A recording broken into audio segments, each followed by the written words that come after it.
Dating feels rigged now, not in a dramatic love doesn't exist way, but in a quiet, frustrating way. Like the rules changed while I was still playing by the old ones. I grew up thinking effort mattered, consistency mattered, loyalty mattered. I thought if you showed up honestly, communicated clearly, and moved with intention, things would naturally fall into place, but now it feels like the opposite gets rewarded. The emotionally unavailable ones get chased. The inconsistent ones get excused. The ones who barely text back somehow stay mysterious. And the ones who actually try, they're too available. It's like showing effort is unattractive now. Like caring too much is a flaw. And that messes with your head, because I don't want to become someone who plays games. But it feels like the game is designed for people who do. Dating used to feel simple. You liked someone, you talked, you built something. Now it feels strategic. How long should I wait before replying? Should I seem busy? Should I hold back how much I like them? Should I act like I care less than I do? Why does authenticity feel like a disadvantage? It's exhausting because I don't want to calculate emotions. I don't want to pretend I'm less interested just to seem more attractive. But the moment you show real interest, there's this fear that you'll lose leverage. Leverage, that's what dating feels like now. Leverage. Who cares less? Who replies slower? Who has more options? And I'm tired of that dynamic, because love isn't supposed to feel like a power struggle. It's supposed to feel mutual. What really makes it feel rigged is this: the more healed you are, the harder it feels to connect. If you have boundaries, you're too strict. If you communicate clearly, you're too serious. If you move intentionally, you're moving too fast. But if you're emotionally distant, if you're inconsistent, if you keep people guessing, that's attractive, and I don't understand it, because I worked on myself. I healed attachment issues. I learned to communicate instead of shutting down. I stopped chasing people who weren't sure about me, and somehow that made dating harder. It feels like emotional maturity is rare, and when it is rare, it's misunderstood. There's also the illusion of options. Social media makes it look like everyone is replaceable, like there's always someone better one swipe away. So instead of building through discomfort, people reset. Instead of communicating through confusion, people ghost. Instead of fixing, they upgrade. And that constant availability of more makes commitment feel fragile. Why work through something hard when you can just download someone new? It's a dangerous mindset, because real connection isn't built in perfect conditions. It's built through friction, through patience, through staying. But staying feels outdated, and that's what makes it feel rigged. I think the hardest part is trying to stay authentic in a system that rewards detachment. I don't want to pretend I don't care. I don't want to act busy to seem important. I don't want to withhold affection to build mystery.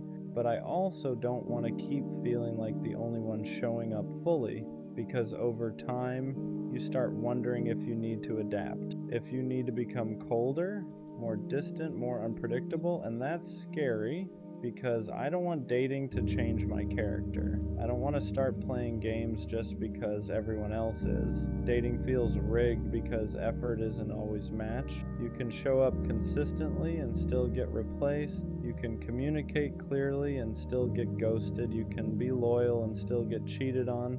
And after enough of that, it starts to feel pointless. Like, what's the reward for doing it right? Where's the payoff for emotional maturity?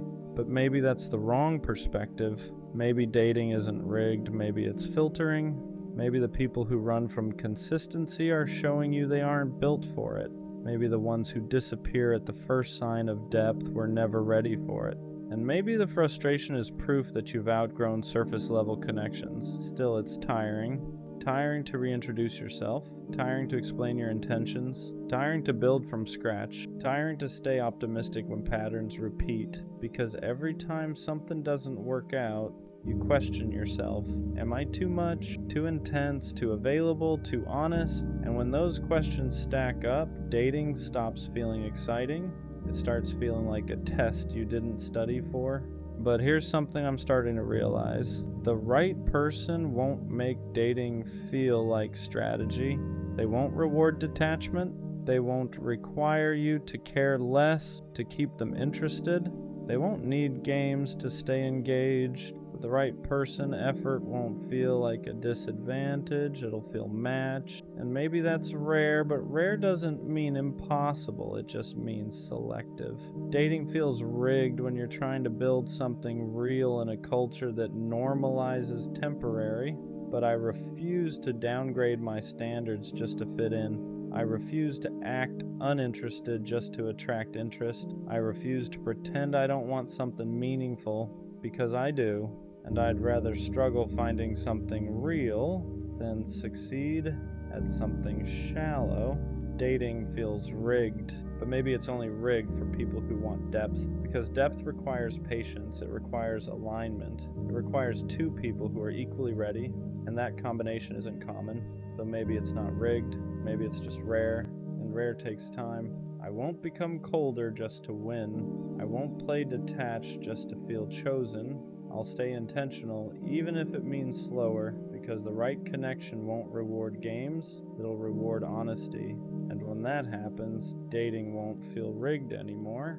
It'll finally feel aligned. I don't ask for much, I don't need constant reassurance, I don't need public displays, I don't need dramatic promises, but sometimes I catch myself wondering, do you even love me? Or do you just love the role I play in your life? Because there's a difference. Loving someone means you care about their heart. Liking what they do for you means you care about their presence, and those are not the same thing. I'm the easy one to love. I don't argue much, I don't complain often. Try to understand before reacting, I adjust, I compromise, I give space when needed. And sometimes I wonder if that's the problem, because when you're low maintenance, people forget maintenance is still required. Love isn't just staying, it's how you stay. Do you check in on my feelings without me hinting at them? Do you notice when my energy shifts? Do you protect my heart the same way I protect yours? Or do you just assume I'm fine because I don't break down in front of you? I think what hurts the most is not being unloved, it's being loved passively. Loved when it's convenient, loved when you need comfort, loved when I'm strong for you, but quiet when I need the same intensity back. That kind of love feels unbalanced, and imbalance turns into doubt. Sometimes I don't need more affection, I need clarity. Clarity in actions, clarity in effort, clarity in consistency. Because love shouldn't feel seasonal, it shouldn't spike when you're lonely and fade when you're comfortable. It should be stable, not loud, stable. I've realized something. If I have to constantly question whether I'm loved, then something is missing. Not necessarily feelings, but expression. Because real love doesn't leave you in confusion. It reassures you without you begging for it. It shows up without you scheduling it. It protects your peace instead of disturbing it. And maybe you do love me. Maybe you just love differently. But here's the truth no one likes to admit. If your version of love doesn't make me feel secure, then it's incomplete, because love isn't just about what you feel internally. It's about what I experience externally. I don't want to beg to feel valued. I don't want to explain why consistency matters. I don't want to teach someone how to treat me with care. If I have to convince you to show up for me properly, that's not partnership, that's negotiation. And love shouldn't feel like negotiation. The scary part is this: I don't want to lose you, but I also don't want to stay somewhere where I feel half chosen. Because half love is heavy, it keeps you close enough to hope but far enough to doubt, and doubt slowly eats at your confidence. So do you even love me? Maybe the better question is, do I feel loved consistently? Do I feel prioritized, protected, considered? Because love shouldn't feel like a mystery. It shouldn't feel like something I have to decode. If I'm loved, I should know. Not because you say it once, but because you show it daily.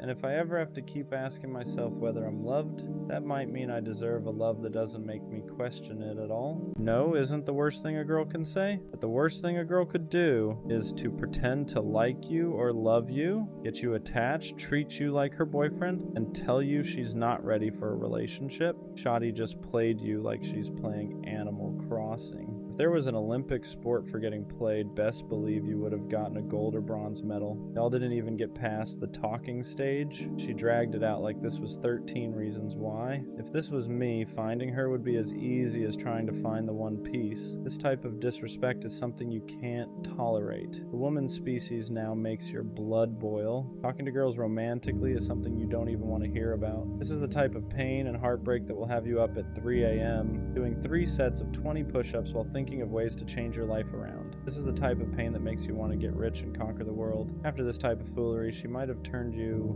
nonchalant. Now every girl you meet after her suffers. It's like she broke the way you loved and trusted. This is honestly most of us guys' lore. A lot of us aren't born nonchalant. It's usually someone who makes us feel that we need to be this way to protect ourselves from the way we were once hurt. This is why I always say don't give away your love and your heart too soon. Then it could all be a game of poker, and these girls are waiting for you to show your hand so they can crush you and take you for everything you have. After that kind of situation, you don't just move on like nothing happened. People act like you can just charge it to the game, but that game took something from you. It took the version of you that believed words matched actions. It took the version of you that assumed consistency meant interest, that effort meant intention. And once that's gone, it doesn't come back easily. You start noticing the shift in yourself. You don't text first as much anymore. You hesitate before opening up. Compliments feel suspicious. Affection feels temporary. You're no longer asking, do I like her? You're asking, is this even real?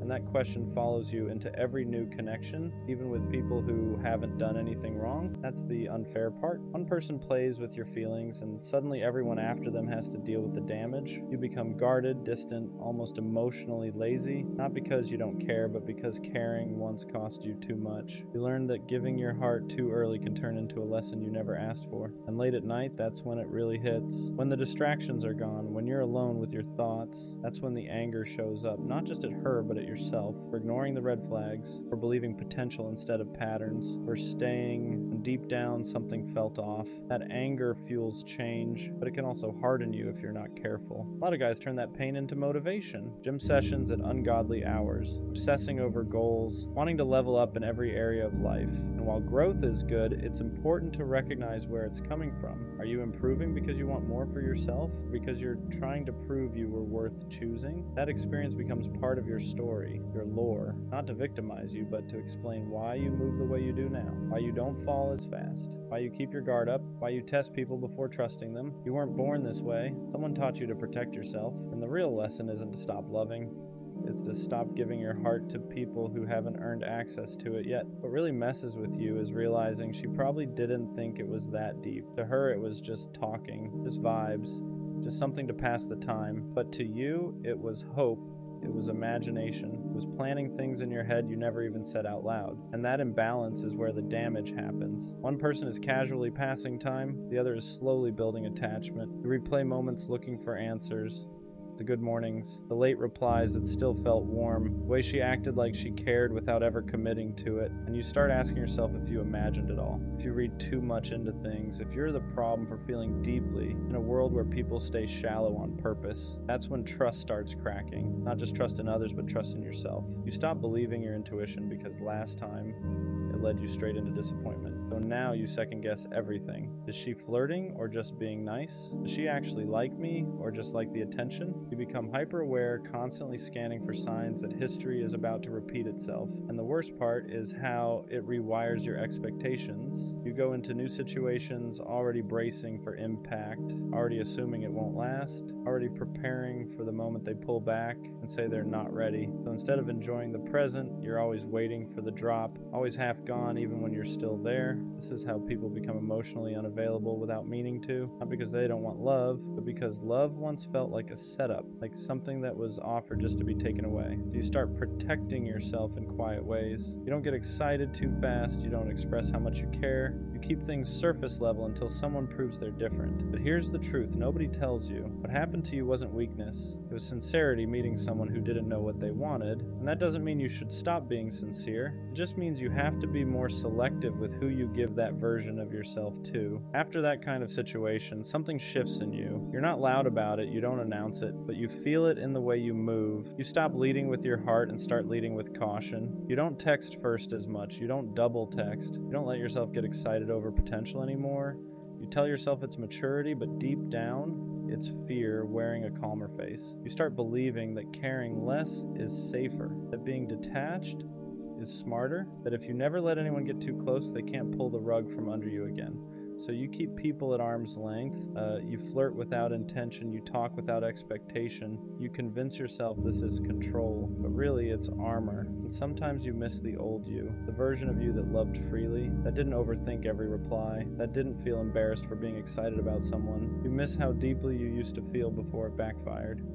You don't know how to go back without risking the same pain again. That's how one situation can bleed into every future one. You start punishing people who haven't done anything wrong yet, not intentionally but subconsciously. You assume they'll leave, assume they'll switch up, assume they'll say they're not ready once you get attached, so you stay one step ahead emotionally, just in case. And the scary part is how normalized this becomes. People praise you for being nonchalant, for not caring too much, for being unbothered. They don't see the nights you still replay things in your head. They don't see how guarded you've become. They don't see how badly you still want something real, even though you act like you don't. But here's the part you need to hear. Becoming colder isn't healing, it's surviving. And survival is not the same as growth. You didn't lose because you cared. You lost because you cared about someone who wasn't capable of matching it. One day, someone will come into your life and your walls will confuse them. They'll feel the distance, they'll wonder why you hesitate, and you'll have to decide whether you're going to keep letting the past decide how you love, or whether you're ready to risk feeling again, this time with someone who actually means it. Here's the truth nobody really prepares you for. Hardest part isn't getting played. What happens after, when you meet someone new who actually treats you right, and you don't know how to receive it? Their consistency feels suspicious. Their interest feels too good to be true. When they text back fast instead of feeling secure, your mind starts asking, what's the catch? Because your brain remembers patterns, remembers how attention turned into attachment, and attachment turned into disappointment. So now every good thing feels temporary. You don't relax into love anymore, you brace for impact. You're always waiting for the switch up, the moment they pull away, the moment they say they're not ready, the moment you realize you were just another phase to them. And it's exhausting, because part of you wants to love again the way you used to. Fully, honestly, without holding back. But another part of you is screaming not to, telling you that being vulnerable is dangerous, that letting someone see you is how you get hurt, so you stay halfway in, halfway out. Enough to not be alone, but not enough to be devastated again. That's why you start confusing peace with boredom. Healthy love feels quiet compared to chaos. There's no guessing games, no mixed signals, no emotional roller coaster. And because you got used to inconsistency, stability feels unfamiliar, almost wrong. You catch yourself thinking, why isn't this hurting? Why am I not anxious? And that's when you realize how much damage was done. But healing doesn't mean you'll never be cautious again. It means learning when caution is protecting you and when it's sabotaging something good. It means unlearning the belief that love has to hurt to be real. It means reminding yourself that not everyone is playing a game, even if someone once did. You're not broken for being guarded, you're human. You adapted. Don't let one person's inability to love you properly rewrite who you are at your core, because the version of you that loved deeply wasn't weak. That version was brave, and one day when it's safe again, you'll recognize that feeling, and you'll know it's finally real. What nobody tells you is that after being hurt like that, you don't become heartless overnight. You become careful. You start analyzing everything, tone, timing, energy. You replay conversations in your head, not because you're obsessed, but because you're trying to protect yourself from ever feeling that stupid again. You promise yourself you'll never miss the signs next time. So when someone new comes around, you don't jump in. You test the waters. You pull back just to see if they'll step forward. You stop texting first, not because you don't care, but because you're scared of caring more again. You don't want to be the only one invested. You don't want to be the one waiting ever again. And sometimes that defense mechanism costs you something real. The person in front of you isn't the one who hurt you. They're not playing games. They're not keeping you around for attention. They're just trying to get to know you, but your heart doesn't know the difference yet. It's still in survival mode. You might even catch yourself pushing them away emotionally, acting distant, acting unbothered, acting like you don't care as much as you actually do, because caring openly once led to pain, and you don't want to relive that lesson. You tell yourself you're just being smart now, more mature, more controlled. Deep down, There's a part of you that misses loving without fear, and that's the conflict. You want connection, but you don't want to bleed for it. You want intimacy, but only if it doesn't cost you your peace. So you move slow, you keep walls up, you tell yourself if it's meant to be, they'll stay. And if they leave, at least you didn't give them everything. Just know this. Healing isn't about rushing back into who you were before. It's about choosing who you want to be now. Someone wiser, someone more aware, but still open, still capable of real love. Because the goal was never to become cold, it was to stop giving your warmth to people who couldn't handle it. Here's the truth. Most people never say out loud. Becoming guarded doesn't mean you lost your ability to love. It means you finally learned your worth. There's a difference. You didn't harden because you're bitter. You hardened because you had to survive something that broke you when you were genuine. You remember how freely you used to give, how you didn't hesitate, how you showed up with your whole chest. No hesitation, no backup plan. You didn't measure effort, you didn't keep score, you just loved. And when that got taken advantage of, it didn't just hurt your heart, it shook your identity, it made you question if being that open was a mistake. So now you hesitate, you don't open up right away, you don't trauma dump, you don't promise things too early. You don't let people know how deeply you feel until they've proven they're safe. And that's not weakness, that's discernment, that's growth. But sometimes people misunderstand that version of you. They call you distant, nonchalant, emotionless. They don't see the emotional discipline it took to become this way. They don't see the nights you had to teach yourself how to let go, how to sit with silence, how to stop chasing explanations that were never coming. And yeah, it gets lonely sometimes because not everyone has the patience to get past your walls.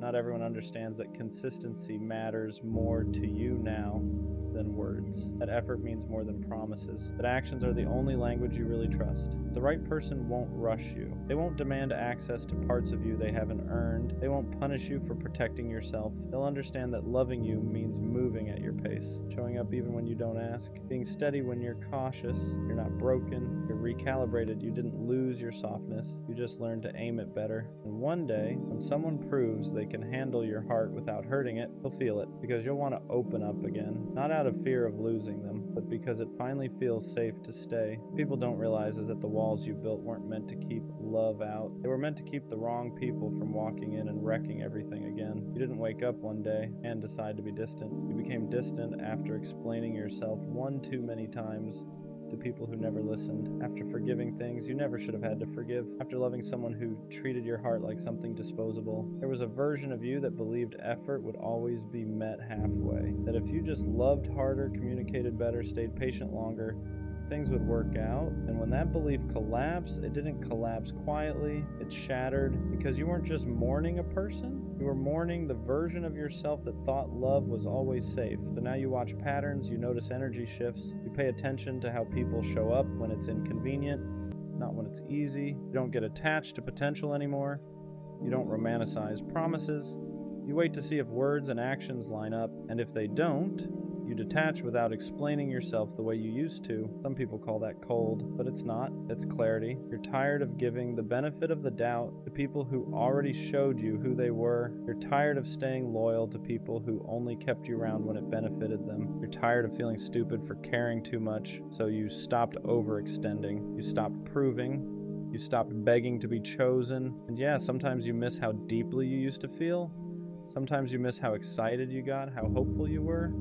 But you also remember the crash, the nights you questioned your worth, the way your chest felt heavy for weeks, the way you blamed yourself for someone else's inability to love you properly. That's why you don't rush now. That's why you don't fall fast. That's why you protect your peace like it's sacred, because you know what it costs to rebuild yourself from emotional ruins. And the truth is, the right person won't see your caution as a flaw. They'll see it as proof that you value yourself. They'll be patient enough to earn your trust, consistent enough to soften your guard, safe enough to remind you that not everyone comes to take. You're not afraid of love, you're afraid of losing yourself again. And that fear makes sense. Here's the part nobody tells you when you go through something like that. The fact that you're guarded now doesn't mean you're broken. It means you survived, it means you learned, it means you finally stopped pouring yourself into people who treated your heart like something they could pick up and put down whenever they felt like it. You didn't lose your ability to love. You just stopped giving it to people who didn't know how to hold it. Deep down, that soft version of you still exists. The one who loves deeply, the one who shows up, the one who means what they say and stays when things get uncomfortable. You didn't kill that part of yourself. You just hid it, locked it away until someone proves they're safe enough to see it again. And that's growth,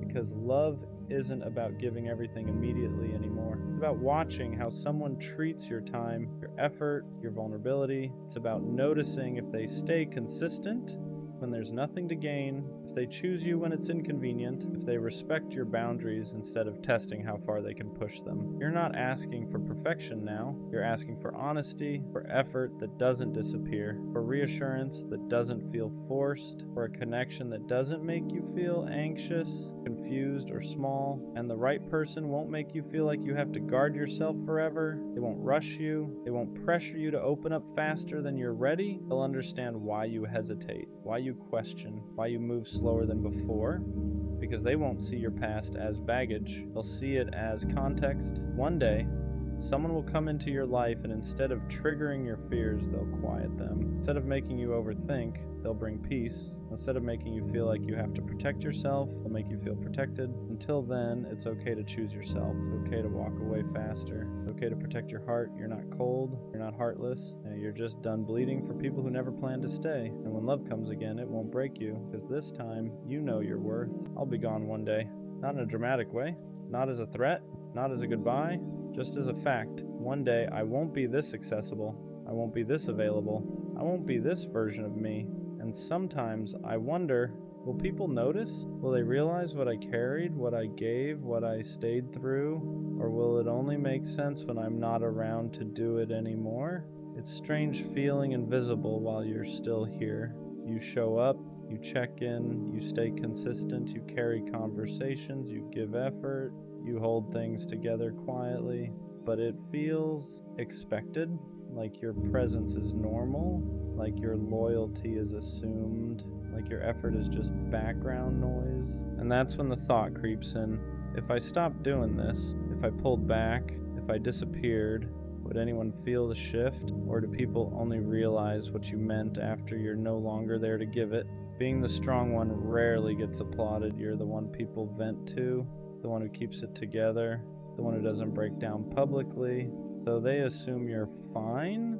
They assume you don't need reassurance, don't need checking in, don't need to be chosen loudly, because you've trained everyone to see you as stable. But strength can be lonely, carrying everyone else's emotions while quietly managing your own, smiling through things you never fully process. And sometimes you think, if I ever stopped being the strong one, would anyone know how to hold me? Or would they only realize what I was carrying after I put it down? There's a quiet exhaustion that comes with always being dependable.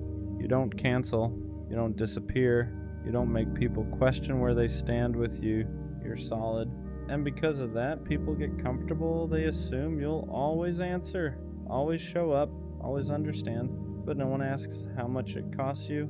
No one sees the days you wanted to shut down, the moments you needed someone else to take the lead. Being reliable is a beautiful trait, but when it's constant, it becomes heavy, and sometimes you think, if I ever stop carrying this role, will they notice the weight I was holding all along? What happens when the dependable one finally pulls back? At first, nothing. People assume you're just busy, just tired, just having an off day. But when the consistency shifts, when the long paragraphs turn short, when the constant availability fades, that's when they feel it.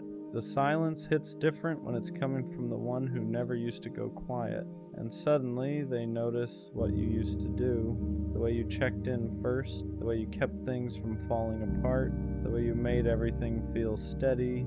And it's not about revenge, it's not about proving a point, it's about capacity, because even the strongest ones get tired of being unheld. And when they finally step back, it's not dramatic, it's quiet, but it changes everything. Being gone doesn't always mean physically leaving. Sometimes it means emotionally detaching. Still replying, but not overextending. Still present, but not pouring the same energy. Still there, but no longer carrying what isn't yours. That shift is subtle.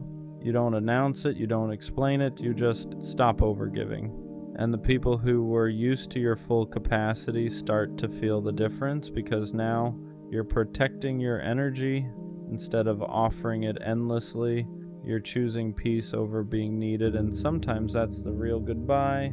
Not disappearing, just deciding you deserve to be poured into too.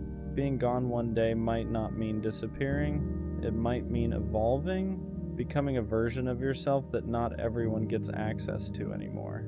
The version that over-explains, that overextends, that tolerates bare minimum, gone. The version that accepts crumbs just to keep the peace, gone. Growth changes your availability. You don't respond the same. You don't tolerate the same. You don't give the same unlimited access. And some people will say you changed. They'll say you're distant, different, harder to reach. But what they really mean is you stopped being endlessly accessible. And sometimes being gone is just becoming too self-aware to stay in spaces that don't value you. The right people won't lose you when you grow. They won't complain that you changed. They'll adjust with you, because real connection isn't built on convenience. It's built on understanding. When you stop overgiving, the right ones won't call you distant. They'll ask if you're okay. When you set boundaries, the right ones won't feel attacked. They'll respect them. When you evolve, the right ones won't feel threatened. They'll evolve too. Growth doesn't push away what's aligned. It only exposes what was comfortable. And if one day you're gone because you chose peace over pressure, the people meant for you won't lose access. They'll meet you at your new level. One day, being gone might just mean I finally chose myself, not selfishly, not dramatically, fully choosing peace over pressure, fully choosing growth over familiarity, fully choosing reciprocity over exhaustion, because for a long time I chose understanding, I chose patience, I chose staying, even when it drained me. But one day I'll choose alignment, and that might look like distance to people who benefited from my overgiving. It might look like silence to people who only checked in when I carried things. But to me, it'll feel like relief, because being gone isn't always about leaving others. Sometimes it's about finally not leaving yourself. I'll be gone one day, but not in a tragic way, in a transformative way. I'll be gone from the spaces that drained me, gone from the roles that confined me, gone from the version of me that overgave just to be appreciated. And the people who only valued what I provided, they'll call it distance. The people who only noticed when I carried things, they'll call it change. But the ones who truly saw me, they'll understand. Because being gone isn't disappearing, it's evolution. It's choosing peace over performance, reciprocity over exhaustion, alignment over attachment. One day I'll be gone. And it won't be because I faded. It'll be because I finally grew into a version of myself that refuses to stay where I'm not valued. And that's not a loss. That's a rebirth. I don't think love works anymore. Not the way it used to. Not the way we were told it would. Because everything about it feels fragile now. Disposable. Temporary. I used to believe love was something you built and protected. Something you chose every day. Something that got stronger the more you worked through it. Now it feels like something people try on, like an outfit, like a phase, like something that lasts until it becomes inconvenient. And maybe that's just my experience talking. Maybe I'm jaded, maybe I'm tired. But it's hard not to feel this way when you've watched effort get ignored, loyalty get tested, and consistency get replaced with excitement. It feels like the people who care the most lose the fastest. The ones who communicate openly get labeled too much. The ones who stay calm get called boring. The ones who try to build something stable get overlooked for something unpredictable. And I don't understand when stability became unattractive. When did peace start feeling dull? When did consistency start feeling optional? When did love turn into a competition of who cares less? Because that's what it feels like now. Who replies slower? Who shows less emotion? Who keeps more options open? Who can detach quicker? It feels like the winner in modern love is the one who invests the least, and that doesn't make sense to me, because love was never supposed to be strategic. It was supposed to be mutual. It was supposed to feel safe. It was supposed to feel intentional. But now, it feels like leverage. It feels like power dynamics. It feels like emotional poker, and I'm tired of pretending that doesn't affect me. I don't want to play games. I don't want to pretend I don't care just to protect myself. I don't want to withhold affection just to maintain mystery. But every time I show up genuinely, it feels like I lose. And after enough losses, you start questioning the system, not yourself, the system. Because if doing things the right way keeps ending the wrong way, you start wondering if the rules changed, and maybe they did. Social media makes everyone feel replaceable. Dating apps make options endless. Attention is constant. Validation is everywhere, so commitment feels outdated. Why work through something uncomfortable when you can scroll into something new? Why communicate through confusion when you can ghost and reset? Why fix when you can replace? And I hate that mindset, but I see it everywhere. And after a while, it makes you wonder if love is even designed to last in this environment. If loyalty is rare, if depth is rare, if patience is rare. And when something is rare, it's harder to find. And when it's harder to find, you start feeling like maybe it doesn't work anymore. Not because love isn't real, but because people aren't built to sustain it. And that's the scariest thought, because I don't want to become cold. I don't want to stop believing, but I'm tired of investing in something that feels unstable. I'm tired of building just to watch it collapse. I'm tired of thinking something is solid just to realize it was temporary. And maybe love still works. Maybe it's just harder to find. Maybe it requires more maturity than most people are willing to bring. But right now, it feels broken. Not love itself, but the way we handle it. And I don't know if that's pessimism talking or experience. I think what makes me say, I don't think love works anymore isn't bitterness. It's exhaustion. Because every time I try to approach it the right way, intentional, honest, consistent, it feels like I'm bringing depth into a space that rewards detachment. And after a while, you start feeling like you're built wrong for this era. Like maybe you care too much. Like maybe you expect too much. Like maybe you still believe in something that everyone else quietly downgraded. It feels like effort used to mean something. Now effort feels risky. Because the more you give, the more exposed you are. And exposure in modern dating feels dangerous. The one who opens up first is vulnerable. The one who commits first is replaceable. The one who expresses feelings first is too invested. So people hold back. They ration affection. They ration honesty. They ration effort. And when both people are rationing, nothing fully forms. It becomes this half-built connection where nobody is fully in, just partially attached and partially guarded. And that's where love starts to feel like it doesn't work, because love requires surrender, not recklessness. Not obsession, but surrender. You have to be willing to be seen, willing to risk loss, willing to invest without guaranteed return. And nobody wants to do that anymore. Everyone wants certainty before commitment, proof before vulnerability, security before effort. But that's not how love works. Love is built in uncertainty.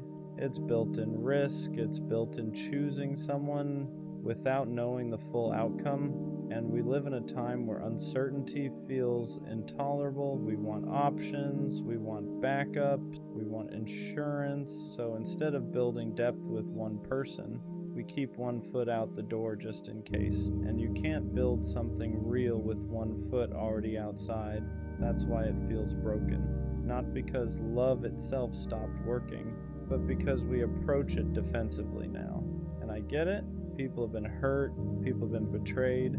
People have been replaced, so they protect themselves. But protection can slowly turn into detachment, and detachment kills depth. You can't love deeply if you're constantly calculating exits. You can't bond securely if you're scanning for upgrades. You can't build trust if you're always half preparing for collapse. And I'm tired of feeling like I have to adapt to that. I don't want to love strategically. I don't want to care less just to stay safe. I don't want to pretend I don't feel strongly just to avoid looking invested.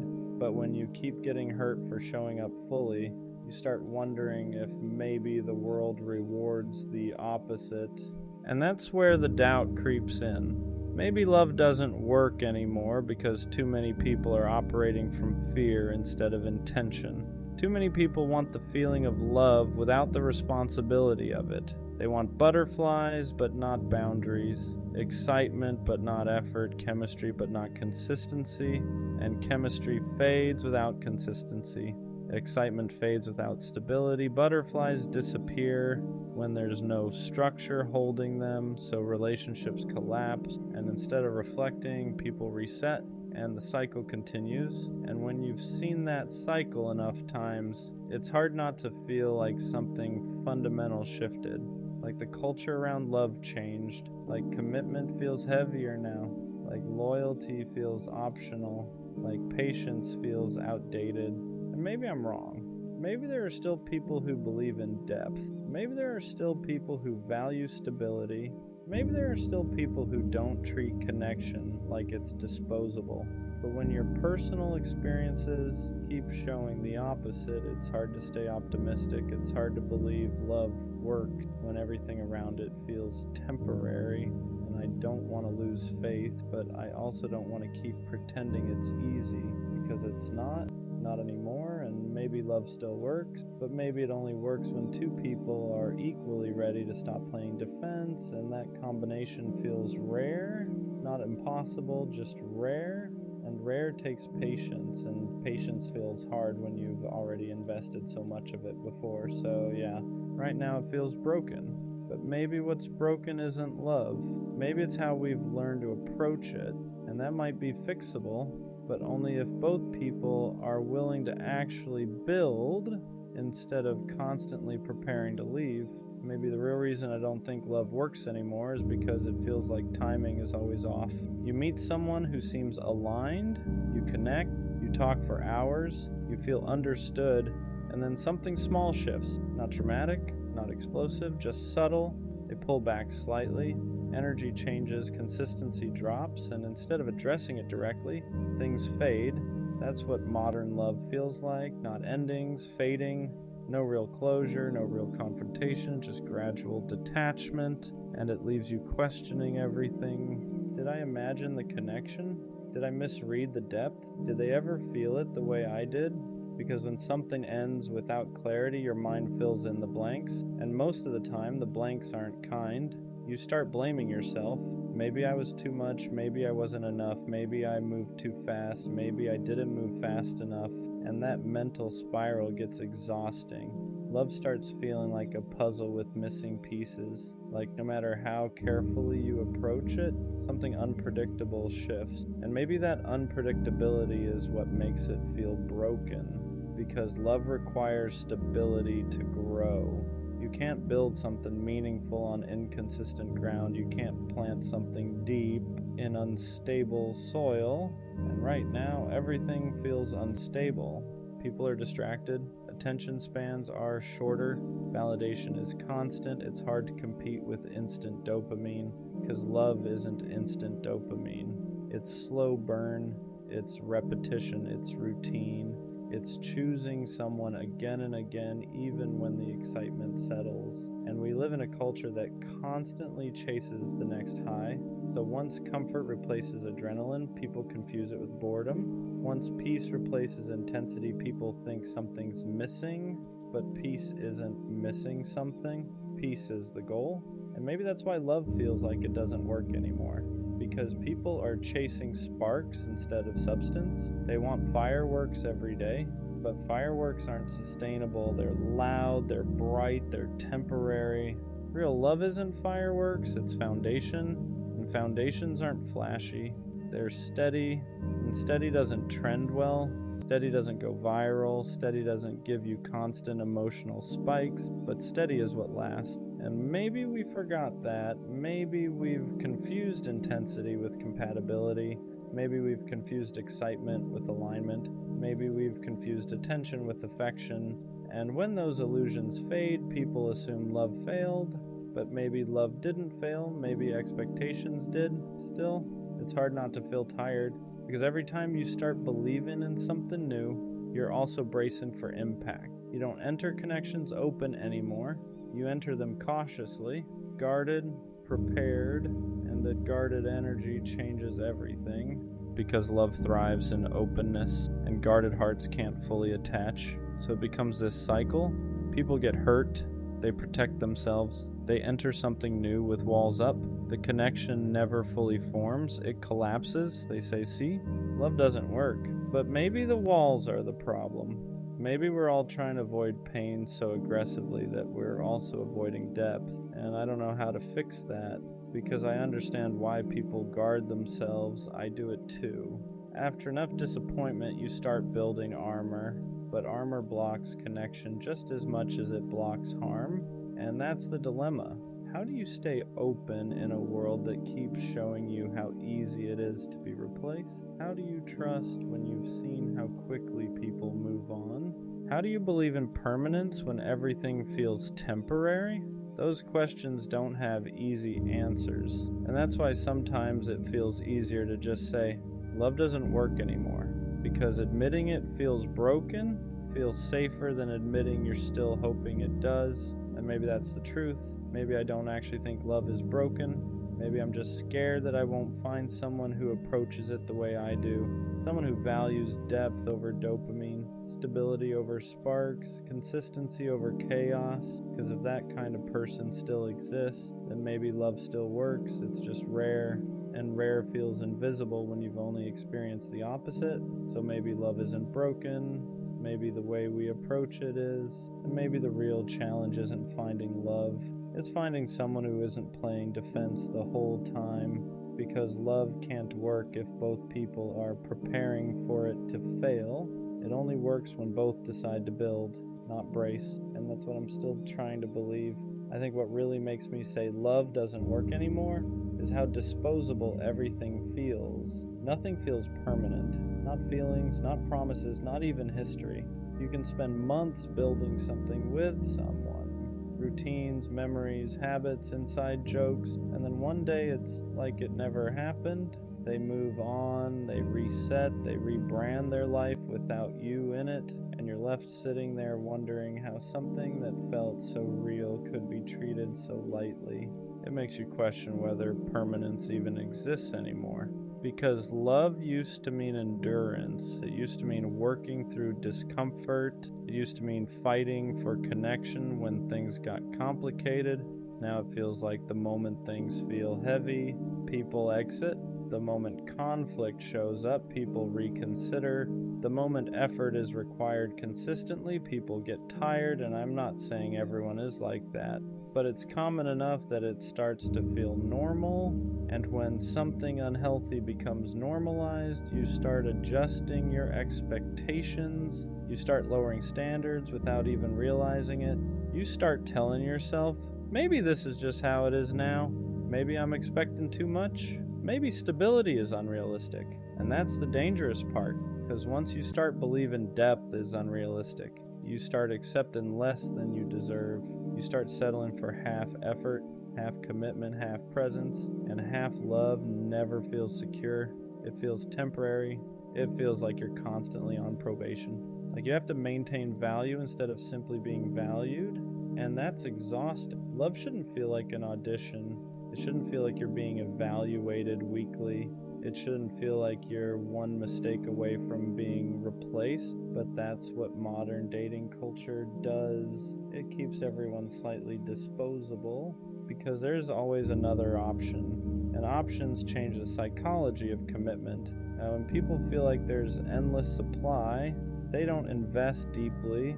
They sample, they test, they compare, they upgrade, and depth requires focus. You can't build something meaningful if you're constantly scanning the horizon. And I'm tired of feeling like depth is rare, like loyalty is rare, like emotional maturity is rare. Because if those things are rare, then sustainable love becomes rare too. And when something becomes rare, it starts feeling mythical, like a concept instead of a reality. And I don't want love to feel mythical. I want it to feel grounded, attainable, real.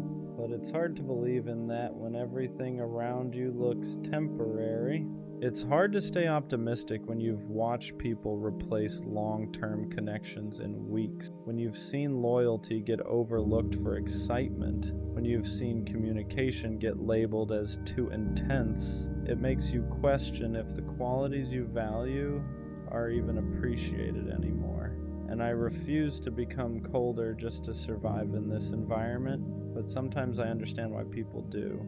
Because caring fully feels risky, showing up fully feels vulnerable, and vulnerability feels unsafe when you've seen how quickly people pivot. So instead of opening fully, people guard. Instead of committing deeply, people hesitate. Instead of building, people browse. And browsing never creates attachment, it creates distraction. So maybe love doesn't feel like it works anymore, because too many people are browsing instead of building. Too many people are entertaining instead of committing. Too many people are protecting themselves instead of participating fully. And when both people are slightly guarded, slightly detached, slightly prepared to leave, the connection never roots deeply, it stays surface level. And surface level love doesn't survive pressure, it collapses the moment something real tests it. And that collapse reinforces the belief, see, love doesn't work. But maybe love isn't failing, maybe it's just not being handled properly. Maybe it requires two people who are equally tired of games, equally tired of ego, equally ready to stop scanning and start building. And that combination is rare, not impossible, just rare. And when something is rare, it takes time to find. But when you've already waited, already invested, already tried, it's hard not to feel discouraged. It's hard not to say, maybe this just doesn't work anymore. Because hope feels heavy when you've carried it through disappointment repeatedly. Still, there's a small part of me that refuses to fully give up, not because I haven't been hurt, but because I know what depth feels like, and I know I'm capable of giving it. So maybe love doesn't feel broken, maybe it just feels misaligned. Maybe I haven't met someone operating at the same level yet, and maybe love only doesn't work when one person is building and the other is browsing. And next time I won't settle for someone who's just browsing, because I'm done treating love like something experimental. I want something intentional, and if that's rare, then I'll wait, but I won't pretend that what's common right now feels functional, because it doesn't, and that's why sometimes it feels broken. Another reason I feel like love doesn't work anymore is because nobody seems patient enough for it. Real love is repetitive.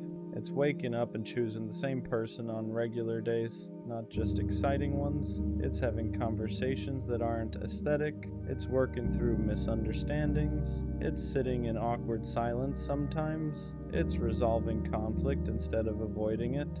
And patience feels rare now. The moment something feels complicated, people start questioning compatibility instead of questioning their communication. The moment effort feels required, people start asking if there's someone easier. The moment discomfort shows up, people confuse it with wrong person. But discomfort isn't always misalignment. Sometimes it's growth, sometimes it's two different perspectives trying to learn each other. And learning takes time, but time feels expensive in a world where attention is cheap. It's easier to restart with someone new than it is to repair with someone familiar. It's easier to chase a fresh high than maintain steady connection. It's easier to scroll than sit, and when everything around you reinforces immediacy, patience feels outdated. But love has never been immediate. It starts fast sometimes, and sure, but it sustains slowly. And sustainability isn't exciting, it's disciplined, it's structured, it's built. And I think a lot of people want the feeling of falling in love, but not the responsibility of staying in love. Falling is automatic, staying is intentional, falling feels magical, staying feels deliberate, and deliberate takes effort, and effort feels optional now. That's what makes it feel broken. Because if two people aren't equally patient, equally committed to working through friction, the relationship never stabilizes. It stays fragile, and fragile things shatter easily.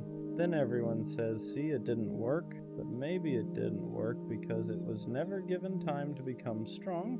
You can't plant something and expect it to grow overnight, but people expect emotional security immediately. They expect certainty quickly.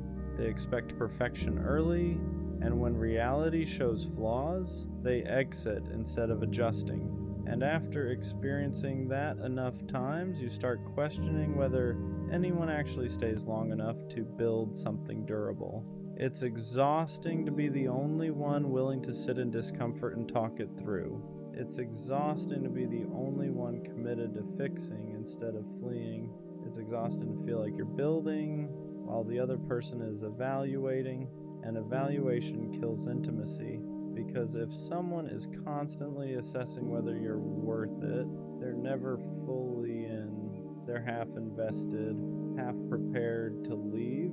And love doesn't grow in half investment, it grows in commitment. So maybe love doesn't feel broken, maybe commitment does, maybe patience does, maybe resilience does, because real love requires all three, and without them it collapses under the weight of normal human imperfection, and humans are imperfect, always, which means love will always require forgiveness, always require communication, always require choosing someone even when it's not convenient, and if people aren't willing to do that consistently, then yeah, it starts to feel like love doesn't work anymore because nobody is sustaining it long enough to see it mature, and maturity is where love actually becomes powerful, not in the butterflies, not in the early intensity, but in the stability that comes after. And maybe we're just living in a time that glorifies the beginning but undervalues the maintenance, and maintenance isn't sexy, but it's essential. And I'm not ready to say love is dead, but I am ready to admit that patience feels endangered, and without patience, nothing lasting survives. Maybe love doesn't feel like it works anymore because nobody trusts it. Not fully, not without hesitation. Everyone says they want something real, but when something real starts forming, fear shows up faster than commitment. Fear of being replaced, fear of being cheated on, fear of being the one who cares more, fear of looking stupid. So instead of leaning in, people brace. They stay slightly detached. They keep backup options emotionally. They don't say everything they feel. They don't invest fully. And when two people are both protecting themselves at the same time, nothing deep ever roots. It becomes this cautious connection where both are waiting for the other to prove something first. Show me you won't leave. Show me you're serious. Show me I'm safe. But safety doesn't come from interrogation. It comes from participation.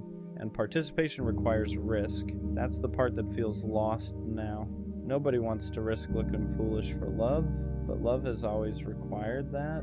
You have to be willing to look foolish, to say I care first, to show up consistently even when you don't know the outcome, to invest without a guarantee, and guarantees don't exist. So instead of risking vulnerability, people risk nothing. They test, they observe, they calculate, they delay emotional investment until it feels secure. But emotional security doesn't grow from calculation. It grows from consistency, and consistency requires trust, and trust requires vulnerability. It's a cycle, and when one part is missing, the whole structure collapses. So maybe love feels broken because too many people are trying to feel safe before they've actually built anything safe. They want certainty before commitment, but certainty is something you earn together, not something you demand up front. And I get it. Nobody wants to be hurt again. Nobody wants to feel like the fool who cared more. Nobody wants to invest months just to be replaced in weeks. But if both people are guarding themselves at all times, love never gets a chance to breathe. It suffocates under suspicion, it weakens under ego, it dissolves under comparison, and comparison is everywhere now. We compare partners to people online, we compare relationships to curated timelines, we compare our connection to someone else's highlight reel, and comparison erodes gratitude. It makes you focus on what's missing instead of what's present, And when gratitude fades, dissatisfaction grows, and dissatisfaction looks for alternatives, and alternatives are always available now, so commitment feels heavier than ever, because staying means choosing one thing in a world full of options, and that feels scary to people who haven't learned how to be content. And that's another part of why it feels like love doesn't work, because contentment is rare. And without contentment, nothing feels enough. Not the effort, not the loyalty, not the stability. There's always a what if, and what if is poison to commitment. What if there's someone better? What if I'm settling? What if this isn't the highest version of love? But love isn't about maximizing, it's about choosing. And choice requires focus, and focus requires discipline. And discipline isn't romanticized anymore. Excitement is, intensity is, instant chemistry is. But chemistry alone can't sustain anything.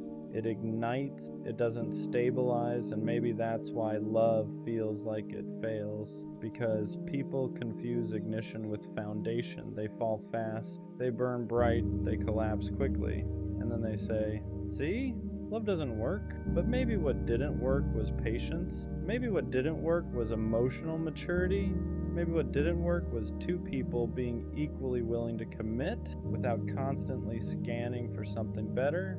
I don't think love stopped working. I think standards changed. I think attention got divided. I think ego got louder. And I think fear got stronger.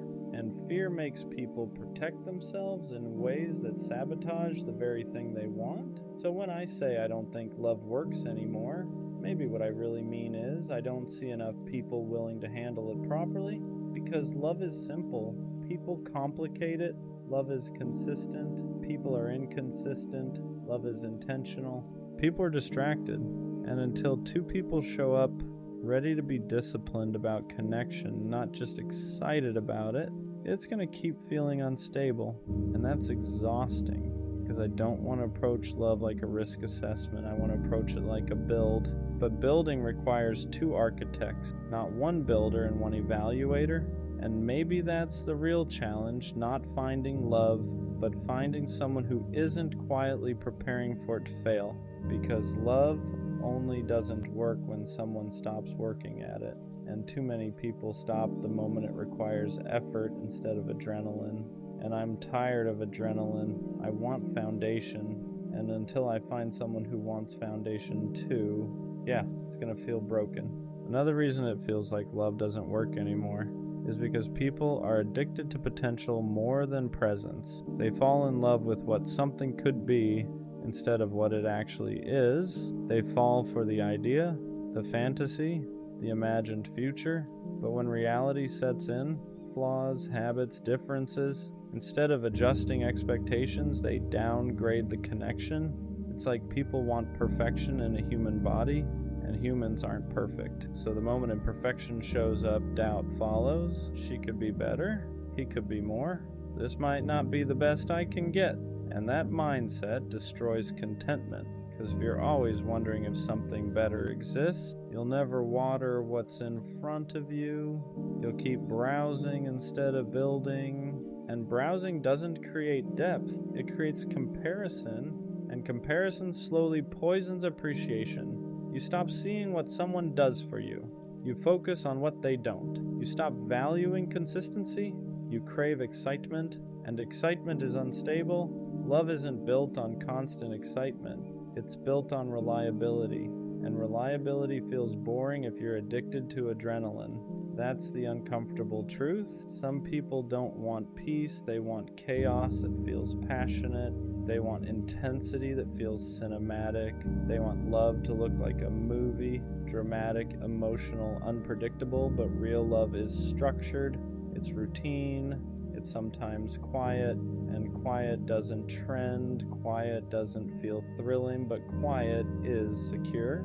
And security is rare in a world that rewards unpredictability. So when someone gives you stability, it feels unfamiliar, and unfamiliar feels uncomfortable, and uncomfortable gets labeled as not right, so they leave, and then they chase something that feels intense again, and that cycle repeats, and every time it collapses, they say, Love just doesn't work for me. But maybe it's not love that's failing. Maybe it's expectations. Maybe it's the craving for perfection. Maybe it's the refusal to accept that long-term connection requires compromise and discipline, because compromise doesn't mean settling. It means adjusting. It means understanding that no person will check every box. It means valuing depth over dopamine. And dopamine fades, depth stays, but depth requires maturity. And maturity isn't loud, it's subtle, it's calm, it's secure enough to not constantly question whether something better exists. And that kind of security feels rare right now.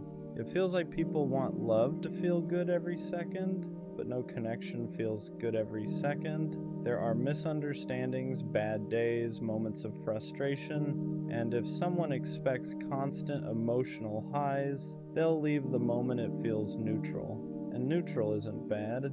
Neutral is stable, but stability doesn't give you butterflies, it gives you peace, and peace feels unfamiliar in a culture addicted to stimulation.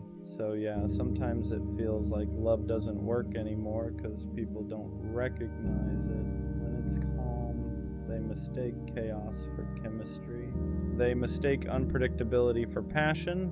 They mistake anxiety for attraction, and healthy love doesn't feel anxious. It feels steady, but if someone's nervous system is used to chaos, steady feels boring, and boring feels wrong, so they leave something stable for something intense. And intensity fades, and the cycle repeats, and that repetition creates the illusion that love is broken.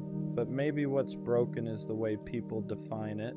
Maybe love hasn't changed. Maybe we have. Maybe we expect too much fantasy and not enough responsibility. Maybe we want effortless depth, but depth is never effortless. It's built, maintained, protected, and protection requires discipline, and discipline isn't romanticized anymore. But without it, nothing lasts. Well, maybe love still works, but only for people who understand that it's not supposed to feel like fireworks forever. It's supposed to feel like foundation. And foundation doesn't crumble at the first sign of imperfection. It strengthens when both people decide to reinforce it. And that's the part that feels rare. Not love, but two people equally ready to treat it like something sacred instead of something optional. And until that alignment happens, yeah, it's gonna keep feeling broken. And sometimes I wonder if the reason love feels broken is because people are more afraid of vulnerability than they are of loneliness. Loneliness is uncomfortable, but vulnerability feels dangerous. Loneliness just feels empty. Vulnerability feels exposing. And exposing yourself in a world where people can replace you in days feels reckless. So instead of risking being fully seen, people present edited versions of themselves, curated personalities, controlled emotions, measured effort. And when two curated versions try to connect, the connection stays surface level, because depth only forms when masks come off. And masks are safer. Masks protect ego. Masks protect pride. Masks protect image, but masks also block intimacy, and intimacy is what makes love feel alive. Without intimacy, you're just sharing space, and shared space isn't the same as shared depth. Maybe love feels broken because nobody wants to be the first one to remove the armor. Nobody wants to be the one who says, I care, without knowing if it'll be reciprocated. Nobody wants to look foolish, but love has always required risk. And if risk tolerance is low, depth tolerance is low too. And low depth means fragile connection, and fragile connection collapses under normal human imperfection. Then everyone says, see, it didn't work, but maybe it never had the chance to, because it was protected too heavily. You can't build something strong if both people are guarding themselves more than they're investing. And that guarding energy feels everywhere now. It feels like people are in relationships half committed, half prepared to exit, always scanning, always evaluating, always calculating. And calculation kills spontaneity. It kills surrender. It kills the soft parts of love, because soft parts require trust, and trust requires time. and time requires patience, and patience feels scarce. So people rush into feelings but hesitate into commitment. They want intensity without obligation, connection without responsibility, attention without accountability, and that imbalance makes everything unstable. Because love isn't just emotion, it's discipline, it's consistency when things feel normal, it's showing up when excitement fades, and showing up isn't glamorous, but it's powerful. And maybe we forgot that. Maybe we've glamorized beginnings and neglected maintenance. Maybe we've romanticized sparks and ignored structure. And when structure isn't present, collapse feels inevitable. So love starts to feel broken, not because it doesn't exist, but because it isn't being handled with care. And care requires emotional maturity. And emotional maturity isn't common, it's developed. And development requires self-awareness. And self-awareness requires reflection. And reflection requires sitting with discomfort, and a lot of people avoid discomfort at all costs. So instead of reflecting, they replace. Instead of adjusting, they exit. Instead of building, they restart. And restarting feels easier than repairing. But restarting resets the lesson too, and the cycle continues. And after watching enough cycles, it's hard not to feel like love is just temporary. Like everything eventually fades, like no one really stays. But maybe the problem isn't love, maybe it's our attention spans, maybe it's our tolerance for imperfection, maybe it's our fear of being fully seen, and maybe love only works when two people are brave enough to risk looking foolish for it, brave enough to commit without constant comparison, brave enough to stay when it's not cinematic, brave enough to build when it's not exciting. And that kind of bravery feels rare, but rare doesn't mean non-existent, it just means selective. And maybe the reason love feels broken to me is because I've seen too much avoidance and not enough bravery. But that doesn't mean bravery doesn't exist, it just means I haven't experienced it consistently yet. And that's frustrating, but frustration doesn't equal impossibility. It just means the standard is high, and high standards take time to align with. So maybe love isn't broken, maybe it's just misused. And until two people approach it with equal discipline and equal depth, it's going to keep feeling unstable. But I still believe, even if it's quiet belief now, that real love requires courage. And courage isn't loud, it's consistent. And when I find someone consistent enough to stay through discomfort instead of running from it, maybe it won't feel broken anymore. Maybe it'll finally feel built. There's another truth I don't always say out loud. Sometimes when I say I don't think love works anymore, what I really mean is I'm scared to believe in it again. Because believing in it requires hope, and hope is heavy when you've watched things fall apart more than once. It's easier to say love is broken than to admit you're afraid of being hurt again. It's easier to act attached than to admit you still want something real. It's easier to lower expectations than to risk disappointment. But the reason it still frustrates me so much is because I do believe in depth, I believe in loyalty, I believe in consistency, I believe in choosing someone and actually staying. So when I look around and see temporary everywhere, it feels like I'm out of place, like I'm built for something that isn't common anymore.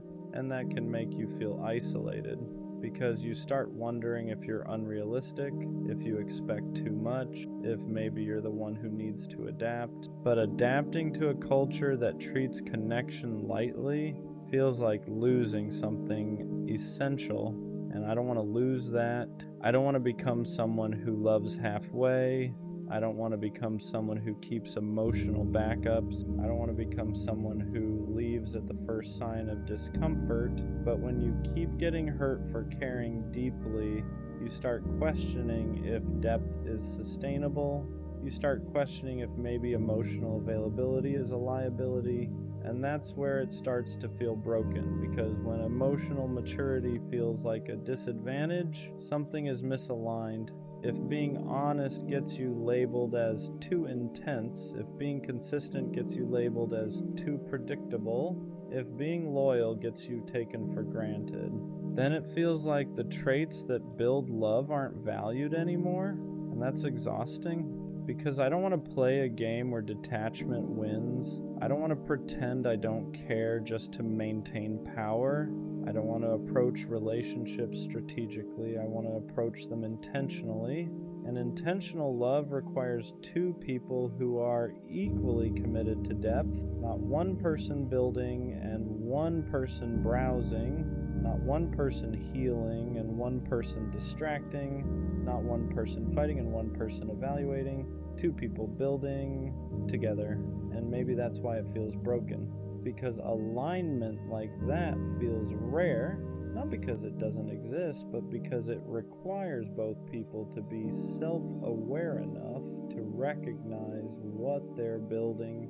And self-awareness takes work, and not everyone does the work. But here's something I'm slowly realizing. Just because I haven't experienced that alignment consistently doesn't mean it doesn't exist. It just means I haven't found someone operating at the same emotional frequency yet. And maybe love doesn't feel like it works because I've been encountering people who are still figuring themselves out, still healing, still exploring, still distracted, and there's nothing wrong with that. But if two people aren't equally ready, love will always feel unstable. So maybe love isn't broken, maybe timing is, maybe readiness is, maybe emotional maturity is, and that's a different problem than love itself. Because love, real love, still requires the same ingredients it always has: trust, patience, consistency, effort, communication, choice. Those haven't changed. What's changed is how many people are willing to commit to them long term. And that's what makes it feel fragile, but fragile doesn't mean impossible. It just means selective. And maybe the reason it feels broken is because I haven't experienced the selectivity paying off yet. So do I really think love doesn't work anymore? Or am I just tired? Tired of building with people who weren't ready? Tired of investing in connections that weren't aligned? Tired of watching things collapse because one person stopped trying? Maybe what feels broken isn't love. Maybe it's my optimism. Maybe it's my patience. Maybe it's my energy. Because loving deeply takes energy. Believing in something lasting takes courage. And after enough disappointment, courage feels heavy. But here's what I know. I don't want temporary. I don't want half effort. I don't want something that collapses the moment it feels normal. I want stability. I want intentionality. I want someone who doesn't get bored when peace replaces intensity. And if that's rare, then I'll accept that it's rare. But I won't accept that it's impossible because I know I exist. And if I exist, someone who still believes in depth and loyalty and consistency, then that means other people like that exist too. Maybe love doesn't feel like it works because it's not common anymore, but uncommon doesn't mean extinct. It just means it requires discernment. It requires patience. It requires walking away from people who treat connection casually. And maybe that's the real shift. Maybe love doesn't work when we try to force it with the wrong people. Maybe it only works when both people are equally disciplined about it. And discipline isn't flashy, but it's powerful. So maybe love isn't broken. Maybe it's just rare enough that you have to be selective about who you build it with. And until that alignment shows up, it's going to feel unstable. But I refuse to become cold just because it's hard. I refuse to downgrade my depth just because others operate shallow. And one day, when two people who both believe in building, not browsing, meet each other, love won't feel broken. It'll feel intentional. And intentional love, that still works. There's a point where saying love doesn't work anymore becomes less about love and more about self-protection. Because if I convince myself it's broken, then I don't have to risk it again. If I label it dysfunctional, I don't have to open up. If I tell myself everyone leaves, then no one can surprise me when they do. It becomes armor. And armor feels safer than hope. Hope requires vulnerability. Hope requires believing someone will show up differently than the last person did. Hope requires trusting that the next connection won't collapse the same way the others did. And that's hard. because patterns create expectations. If you've seen inconsistency enough times, you start expecting it. If you've been replaced quickly, you start bracing for it. If you've watched effort go unmatched, you start rationing yours, and slowly, without even noticing, you stop loving the way you used to. You become careful, measured, guarded. You don't say everything you feel, you don't invest as quickly, you don't attach as deeply. And then when something ends, it hurts less, but it also meant less. And that's the trade-off nobody talks about. If you protect yourself enough, you reduce pain, but you also reduce depth. And depth is the whole point. So maybe love doesn't feel like it works anymore because I've been loving defensively, not fully, not recklessly, but cautiously. And cautious love never fully blooms. It survives. It doesn't flourish. And surviving isn't the same as thriving. Maybe I'm not doubting love. Maybe I'm doubting whether I can afford to feel that deeply again. Because feeling deeply means risking loss deeply. And loss has weight. And carrying that weight repeatedly makes you tired. But here's the uncomfortable truth. If I stop believing in love because others mishandled it, then I let their behavior reshape my character. And I don't want that. I don't want to become someone who loves halfway. I don't want to operate from fear. I don't want to treat every new person like they're already guilty of someone else's mistakes. But healing doesn't happen instantly. Trust doesn't reset overnight. And rebuilding optimism takes time, so maybe love isn't broken. Maybe I'm just rebuilding my trust in it. Maybe what feels like cynicism is actually exhaustion. Maybe what feels like disbelief is actually disappointment that hasn't fully healed, because when I'm honest with myself, I still want depth. I still want consistency. I still want something stable and intentional. If I truly believed love didn't work anymore, I wouldn't still crave it. I wouldn't still think about it. I wouldn't still care this much. The fact that I'm frustrated proves I still believe in it. You don't get frustrated over something you've given up on. You get frustrated over something you still want, but haven't found. And maybe that's the shift. Maybe love isn't broken. Maybe my patience is just being tested. Maybe my standards are filtering out what doesn't align. Maybe every failed connection isn't proof that love doesn't work. Maybe it's proof that misalignment doesn't. And misalignment is common, but alignment is rare. And rare things take time to find. So maybe I need to stop saying love is broken. Maybe I need to say love is selective. Maybe I haven't experienced the right version of it yet. Because the version I want, stable, mutual, disciplined, requires two people equally committed to depth. And depth isn't everywhere. But it exists, I exist, which means someone else like me exists too. And maybe love doesn't feel like it works because I've been encountering people at different stages of emotional maturity, different levels of readiness, different levels of self-awareness, and that doesn't mean love is dead. It just means timing matters, and readiness matters, and alignment matters. So yeah, some days it feels broken, some days it feels like effort goes nowhere. Some days it feels like loyalty isn't valued, but deep down, I don't think love stopped working. I think I'm just tired of building with people who weren't built to stay. And that's different, because when two people are both ready, not just interested, not just attracted, but ready, love doesn't collapse easily. It stabilizes, it deepens, it roots. So maybe love isn't broken. Maybe it just requires the right two people at the right time. And until that alignment shows up, it's going to feel unstable. But I'm not done believing in it. I'm just more careful about who I build it with. And that's growth, not defeat. I found out what she really thought of me. And I wish I didn't, because in my head, it was different. I thought she respected me. I thought she valued me. I thought the way I showed up actually meant something to her. But the truth, it wasn't what I believed. And it didn't come out in a direct way. Not a conversation. Not something she sat me down and said. It came out indirectly. Through things I wasn't supposed to hear. Through how she spoke when I wasn't around. And that's when it hit me. The version of me in her head wasn't the same as the version of me I thought she saw.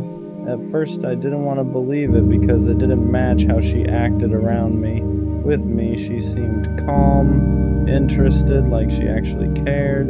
But what I heard didn't sound like that version of her at all. It sounded detached, like I wasn't that important, like I was just there. And that's what messes with you. When someone treats you one way to your face and thinks something completely different behind it, because now you don't know what was real, the way she talked to you or the way she talked about you. And once I heard it, I couldn't unhear it.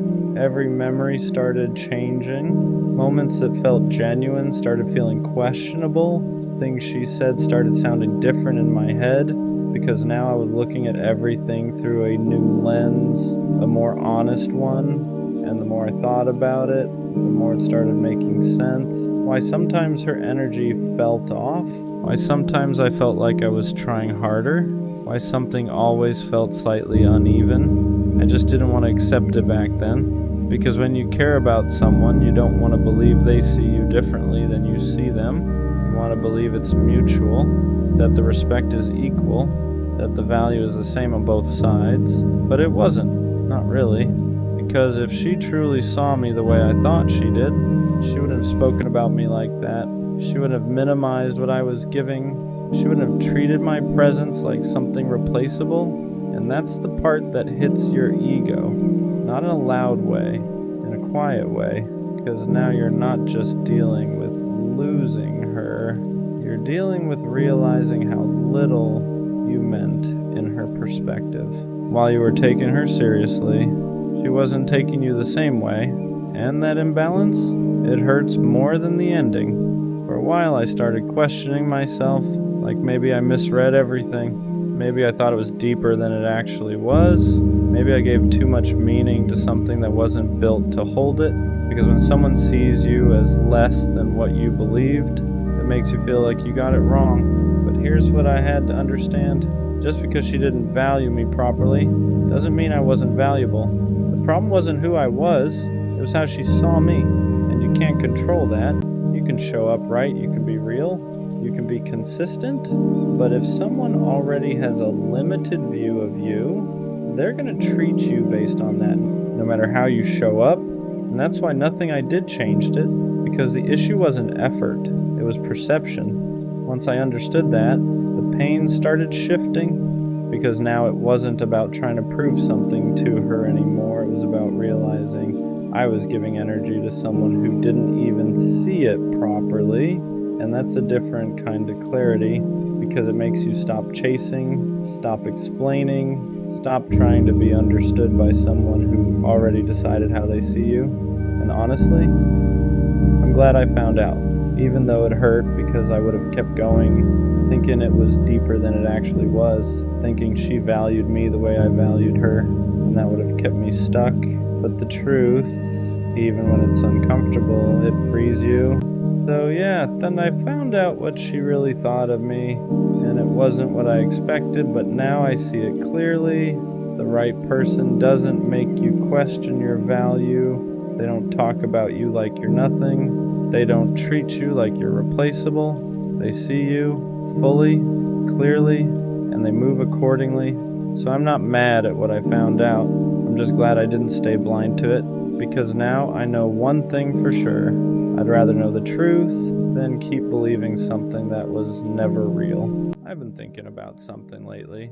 There's a difference between being loved and being convenient, and sometimes I can't tell which one I am, because you say you love me, you act like you care, you stay, but staying isn't the same as investing. You can stay in someone's life because they're easy, because they're understanding, because they don't cause too many problems, because they don't threaten your comfort. That doesn't automatically mean you love them deeply. And that's where my mind starts wandering. If I stopped being easy, if I stopped being patient, if I stopped adjusting when you're distant, if I stopped giving you the benefit of the doubt every time something feels off, would you still love me the same? Or would things start feeling heavier to you? Because I love in a way that's active. I think about you when you're not around. I consider how my actions affect you. I replay conversations to make sure I didn't hurt you unintentionally. I check in even when I'm tired. And And I don't do that to be praised. I do that because I care. So when I don't feel that same level of intentionality back, it doesn't make me angry. It makes me unsure, because love shouldn't feel like something one person maintains. It shouldn't feel like if I stopped trying, everything would slowly collapse. Sometimes I wonder if you love the way I show up for you, but not the actual weight of loving me back, because loving me means consistency.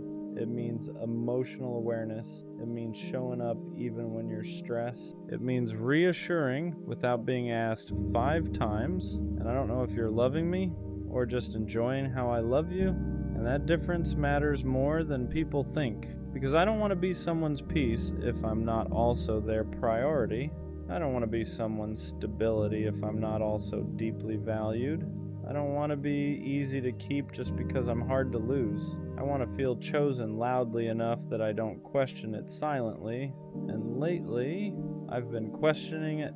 I think what makes this question uncomfortable is that nothing is technically wrong. You're not cruel, you're not distant all the time, you're not openly careless. But love isn't just about what someone isn't doing. It's about what they are doing consistently. And sometimes I feel like I'm filling in emotional gaps you don't even notice are there. When I feel tension, I address it. When I sense distance, I close it. When communication weakens, I strengthen it. But when I pull back slightly, even a little, I can feel the difference immediately, and that tells me something. Because if the connection shifts the moment I stop overcompensating, then maybe I've been holding more weight than I realized. And that's exhausting. Not physically, emotionally. Because loving someone deeply while wondering if they love you with the same intentionality creates a quiet insecurity you don't talk about out loud. You start asking yourself subtle questions. If I didn't initiate, would they? If I didn't reassure, would they? If I didn't bring warmth into the conversation, would it still feel warm? And I don't want to think like that. I don't want to calculate effort. I don't want to measure energy. But imbalance forces you to notice patterns, and patterns don't lie. There's also a difference between being wanted and being valued. Wanted is temporary, wanted is emotional in the moment, valued is consistent. Valued means you're considered in decisions, valued means your feelings are handled carefully, valued means someone protects the connection even when things feel stable. Sometimes I feel wanted, but I don't always feel protected. And protection doesn't mean control, it means awareness. It means someone thinking, I don't want to lose this, so I'll handle it with care. I want to feel like that. I don't want to be someone you assume will always stay. I want to be someone you actively choose to keep, because there's a dangerous comfort in knowing someone is loyal. It can make you relax too much. It can make you stop trying as hard. It can make you think effort isn't urgent anymore. But love without continued effort slowly turns into maintenance, and maintenance feels transactional. I don't want to be loved because I'm stable. I don't want to be loved because I'm understanding. I don't want to be loved because I don't make things difficult. I want to be loved because I matter, because my presence is important to you, because losing me would actually affect you, not just inconvenience you. And if I ever have to question that for too long, then something isn't landing the way love should. Because when you're deeply loved, you don't feel like you're the only one holding the emotional glue together. You feel supported, you feel met, you feel secure enough to stop asking whether you're too much. And until I feel that consistently, not just in moments, not just after I express doubt, that question will keep circling in my mind. Do you love me, or do you just like having me around? There's something I haven't said out loud. I think I'm afraid of being loved comfortably. Not passionately, not intentionally, comfortably. Comfortable love is quiet. It assumes I'll always be there. It stops checking as much. It stops pursuing as much. It stops protecting the connection as carefully.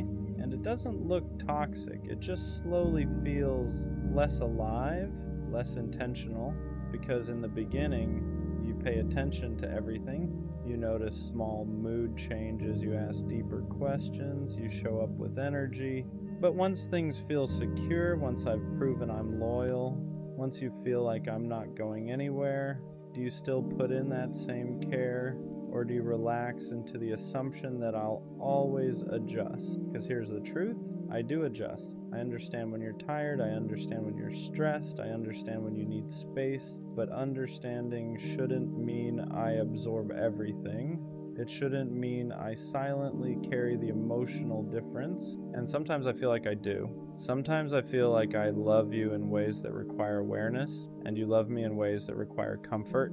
There's a difference. Awareness asks, how does this affect them? Comfort asks, they'll understand. And I always do. But at what cost? Because when you're the emotionally steady one, the patient one, the consistent one, people forget you still need reassurance too. They forget you still need to feel chosen. They forget that even the calmest person can start questioning things if effort shifts. And I've felt shifts, not dramatic ones, small ones, less curiosity, less intentional communication, less urgency to fix small disconnects. And when small disconnects aren't addressed, they grow, not into explosions, into distance. And distance is quiet, doesn't scream, it settles, it makes you feel slightly alone even when someone is right there.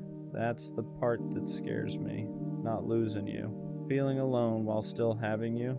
Because if I'm gonna love someone deeply, I don't want to feel like I'm maintaining it by myself. I don't want to feel like my emotional awareness is what keeps us stable. I want to feel met. I want to feel like if I pull back slightly, you lean in. I want to feel like if I'm overwhelmed, you step up. I want to feel like if I go quiet, you notice without me announcing it. That's love, not just staying, not just saying it, but actively participating in it. And until I feel that consistently, not just when I bring it up, not just after conflict, not just when I look distant, that question will sit with me. Are you loving me deeply, or just loving the fact that I make things easy? I think the hardest truth I'm slowly accepting is this. If I have to constantly question the depth of your love, then something about it doesn't feel secure. And love without security becomes anxiety. Not loud anxiety, quiet anxiety. The kind where I replay conversations in my head, the kind where I overanalyze tone, the kind where I wonder if I'm asking for too much just because I want consistency. And I don't want to be that version of myself. I don't want to love guarded. I don't want to measure how much I give. I don't want to calculate who initiates more. I don't want to mentally track effort just to reassure myself that things are balanced, because love shouldn't feel like an equation. It shouldn't feel like if I relax, everything will slowly fall apart. It should feel shared, protected from both sides, maintained by both people. There's a difference between being loved and being relied on. Being relied on means you're useful. Being loved means you're valued. Being relied on means you bring stability. Being loved means someone protects your emotional stability too. Being relied on feels good at first. It feels important, but over time, if it's not matched with intentional care, it starts to feel heavy, because I don't want to be the emotional backbone of something without feeling emotionally supported myself. And here's the part that really matters. If I stopped being the easy one, if I stopped being the understanding one, if I stopped smoothing over tension before it grows, if I stopped filling emotional gaps without mentioning them, would you step up? Would you fight for it the same way? Would you lean in instead of leaning back? Or would things slowly drift because I'm no longer overcompensating? That question tells me everything, because real love doesn't depend on one person's emotional maturity to survive. Real love meets you halfway. It notices your silence. It responds to your distance with concern, not ego. It protects your heart even when you're not actively asking for protection. And I don't want dramatic love. I don't want obsessive love. I don't want love that feels like chaos. I want love that feels intentional. I want to feel chosen without begging for it. I want to feel prioritized without competing for it. I want to feel secure without constantly seeking proof. Because if you truly love me deeply, I won't feel like I'm guessing. I won't feel like I'm trying to convince myself. I won't feel like I'm the one holding the emotional glue together. I'll feel it in your consistency, in your effort after comfort sets in your willingness to maintain what we have instead of assuming it will maintain itself. And maybe you do love me, but if I constantly feel like I'm the one protecting the connection, then it's not balanced. And love without balance eventually becomes exhaustion. So the real question isn't just, do you love me? It's this: if I stop making it easy to love me, would you still love me the same? Or have I just been convenient all along? There's something about half-secure love that changes you slowly, not overnight, not dramatically, but quietly. You stop asking for reassurance because you don't want to seem needy. You stop bringing up small things because you don't want to create tension. You start telling yourself it's not that serious, even when it is. And little by little, you become smaller inside the relationship, not because you're weak, because you're trying to protect it. But protection shouldn't only come from one side. I shouldn't feel like I'm constantly managing the emotional temperature. I shouldn't feel like I'm the one making sure things don't drift, because when you love someone deeply, you don't just assume they'll stay. You actively maintain the connection. You don't just rely on their loyalty. You honor it. And sometimes I wonder if you've gotten used to me, used to my patience, used to my consistency, used to the fact that I rarely overreact. And being used to is dangerous because comfort without effort turns into complacency, and complacency slowly turns into distance. And distance is what makes someone start asking questions they never wanted to ask. I don't need to be chased every day, but I do need to feel chosen every day. There's a difference. Chasing is about excitement. Choosing is about intention. Choosing means you still show effort after the honeymoon phase fades. Choosing means you still check in emotionally even when nothing is wrong. Choosing means you don't let comfort replace care. And that's what I crave. Not intensity, not drama, not chaos disguised as passion. I want steady love, the kind where I don't have to analyze tone, the kind where I don't feel like I'm overthinking every small shift, the kind where my nervous system isn't constantly scanning for changes. Because when love feels secure, your body relaxes. You don't brace for distance. You don't anticipate inconsistency. You don't question whether you matter that day. And lately I've caught myself bracing. That's what scares me. I've realized something about myself. When I start questioning whether I'm loved, I don't get loud. I get quiet. I observe more. I speak less. I test nothing, but I notice everything. I notice if you initiate. I notice if you reassure without being prompted. I notice if your effort stays steady or fluctuates. And if it fluctuates too much, I don't argue. I slowly detach, not because I want to, but because protecting my heart becomes instinct, and once I start detaching, it's hard to reverse. Because detachment doesn't come from anger, it comes from exhaustion, from feeling like you've been carrying something emotionally alone for too long. And I don't want to detach from you, I want to feel secure with you, but security requires reciprocity.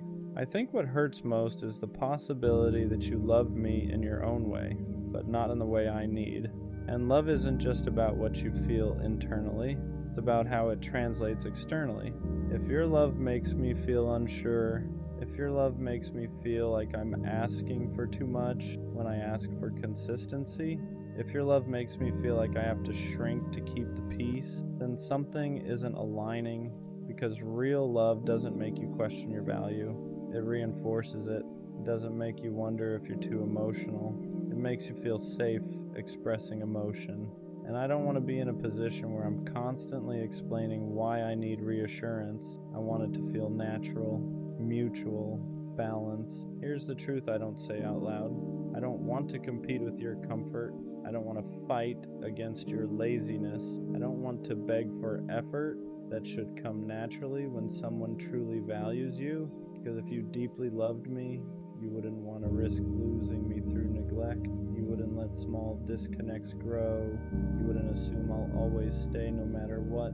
You would treat the connection like it matters, not just when things feel unstable, but especially when things feel secure, because secure love still requires maintenance, it still requires intention, it still requires showing up fully, and if I ever feel like I'm the only one doing that consistently, that's when love starts feeling heavy instead of safe. So do you love me? Or do you just like having me? Because those two things look similar at first, but over time, they feel very different.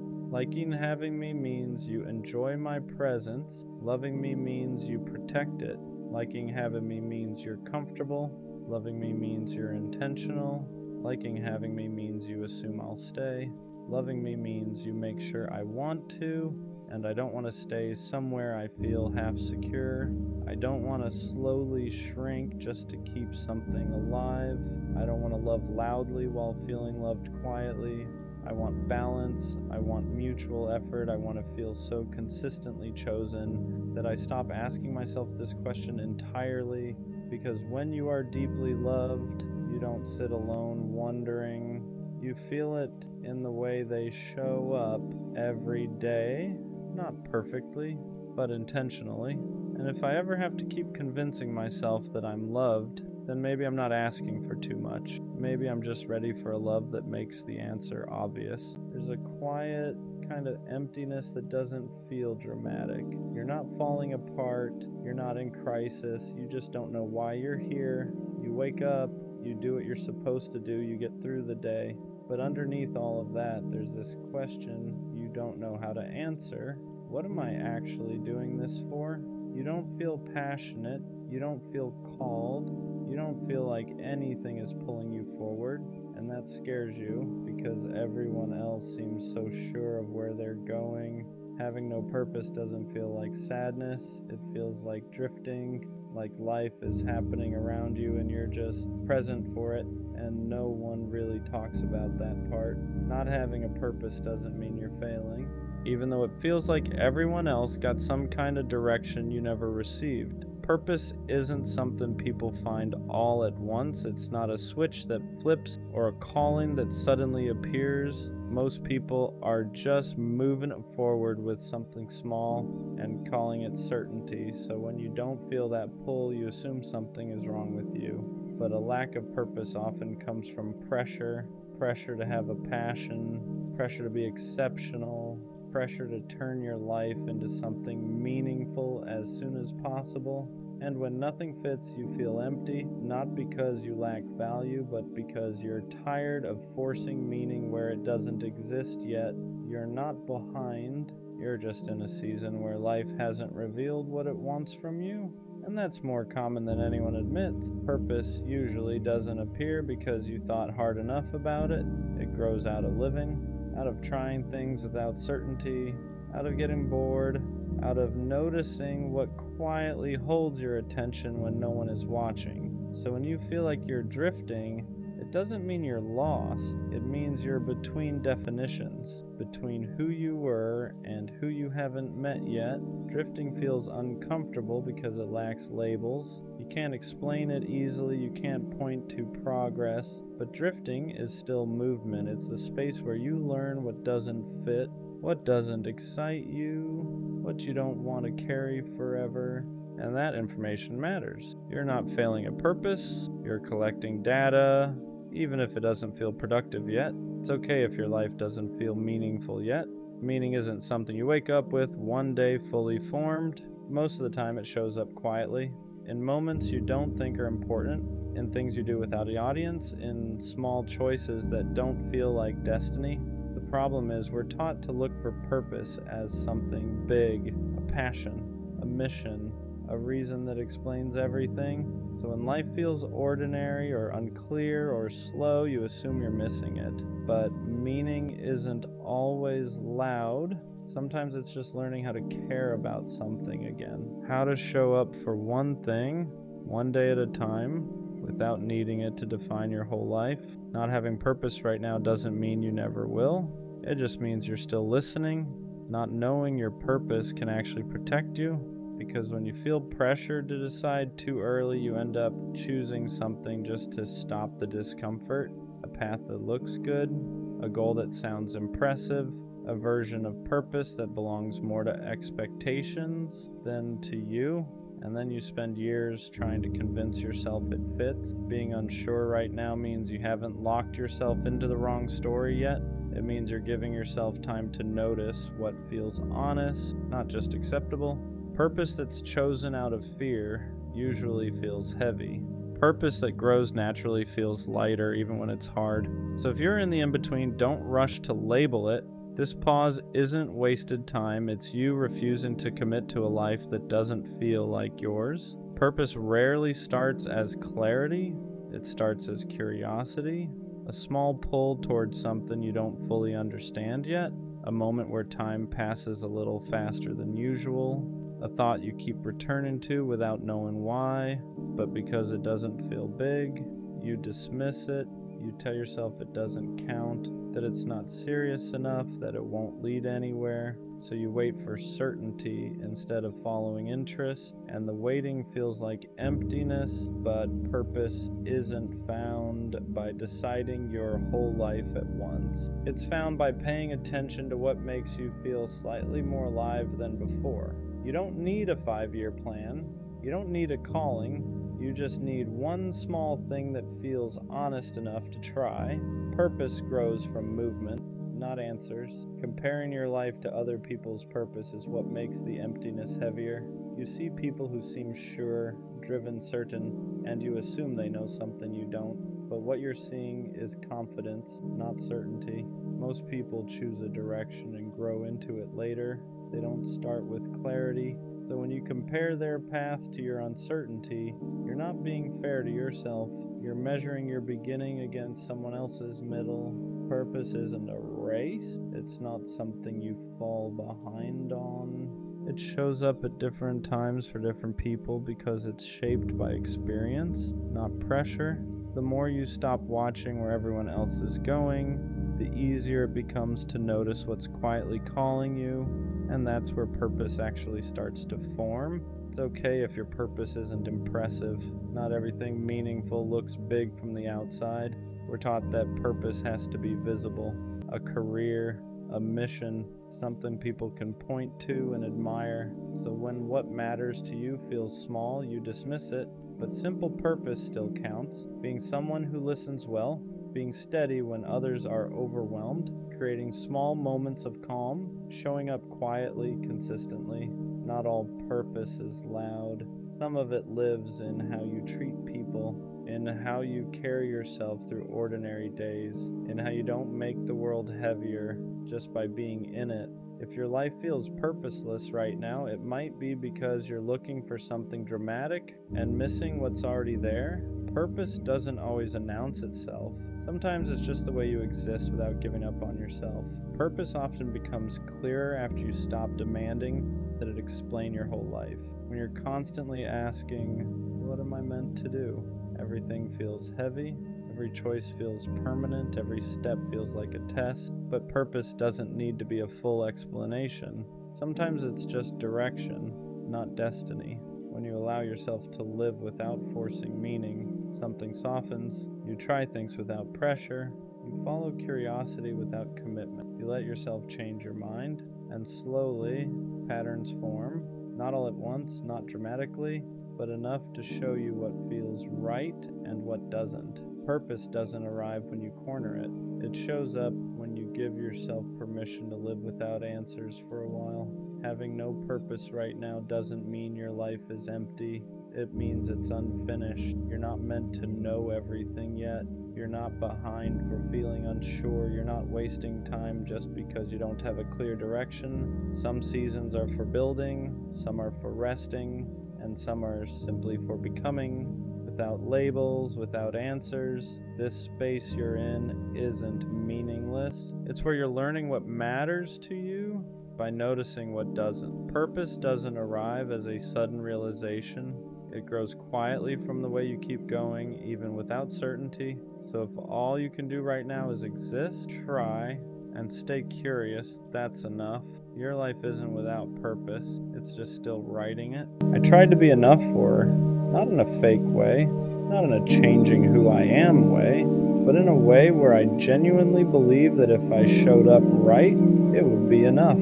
So I gave more time, more attention, more patience. Whenever something felt off, I didn't pull away, I leaned in, because in my head, if something is slipping, you don't let go. You hold it tighter, you fix it, you show up better. But what I didn't understand at the time was this: you can't be enough for someone who's already unsure about you. The more I tried to be enough for her, the more I started losing myself in the process, because every time something felt off, I didn't question her. I questioned me.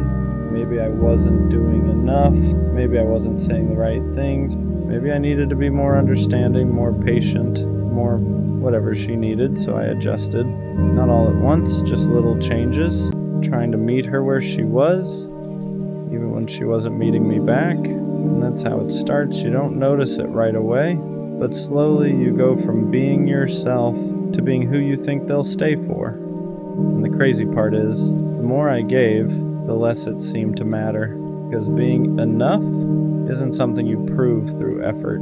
It's something someone decides, and I was trying to earn something that isn't earned like that.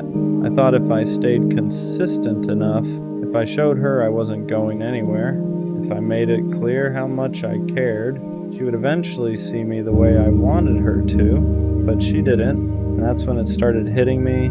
This wasn't about effort anymore, because if someone already sees you as not quite enough, no amount of extra effort fixes that. It just exhausts you.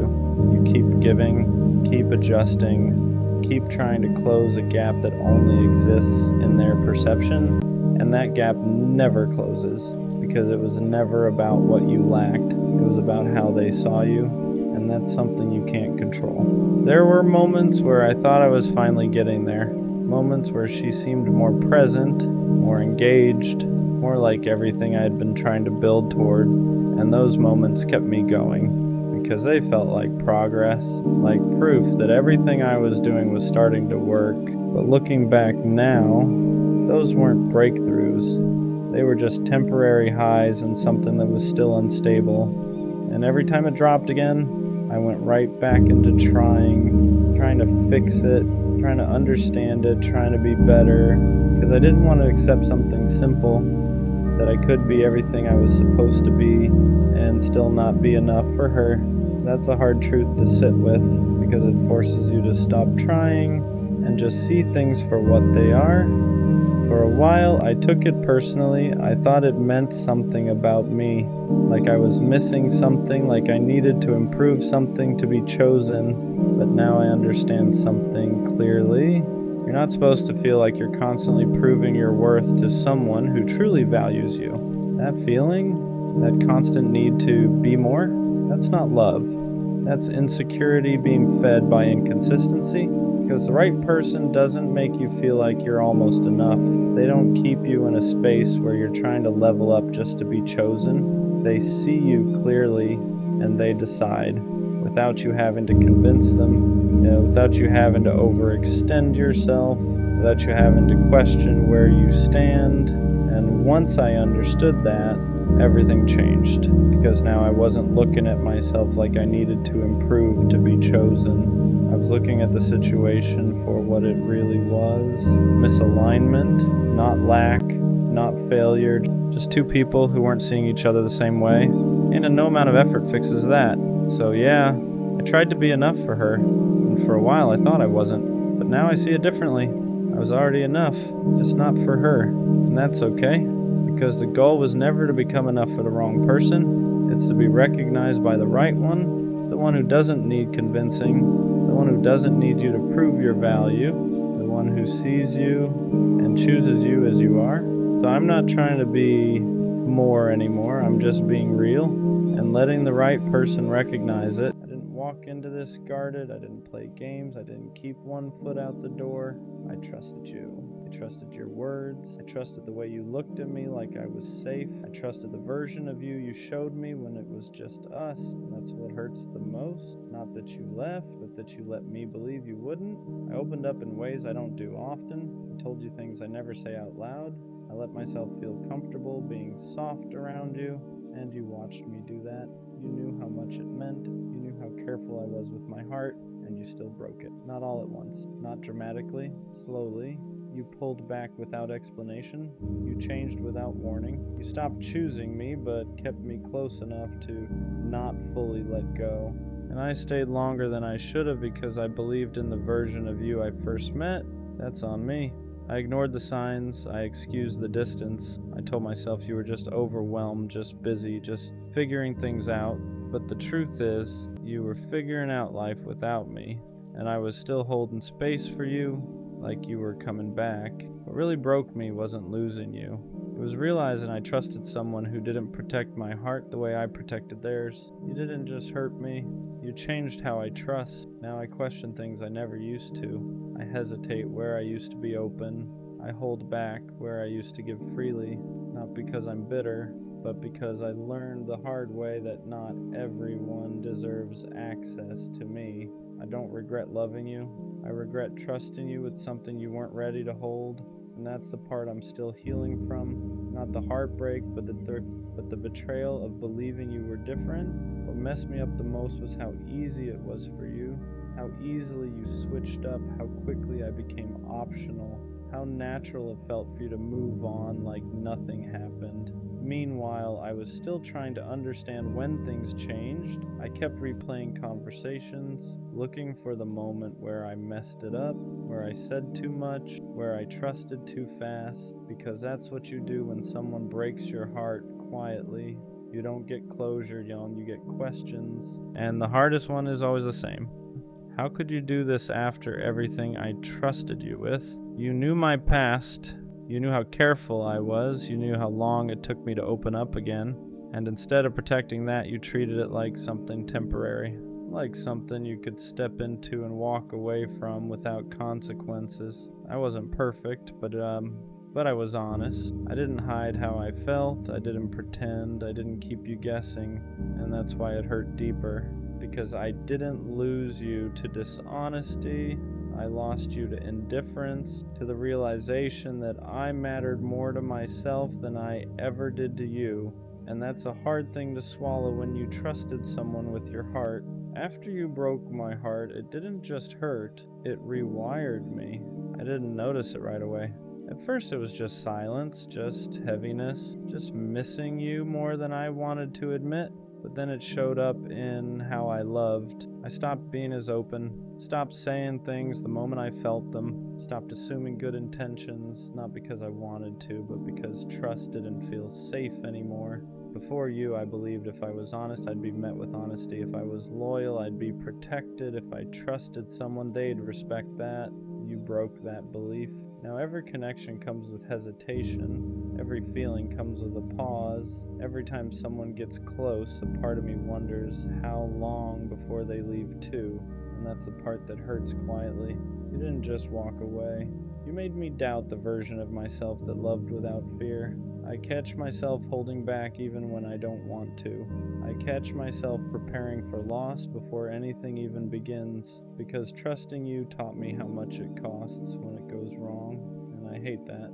I hate that your actions made softness feel like a liability, that honesty now feels risky, that love feels like something I have to guard instead of give.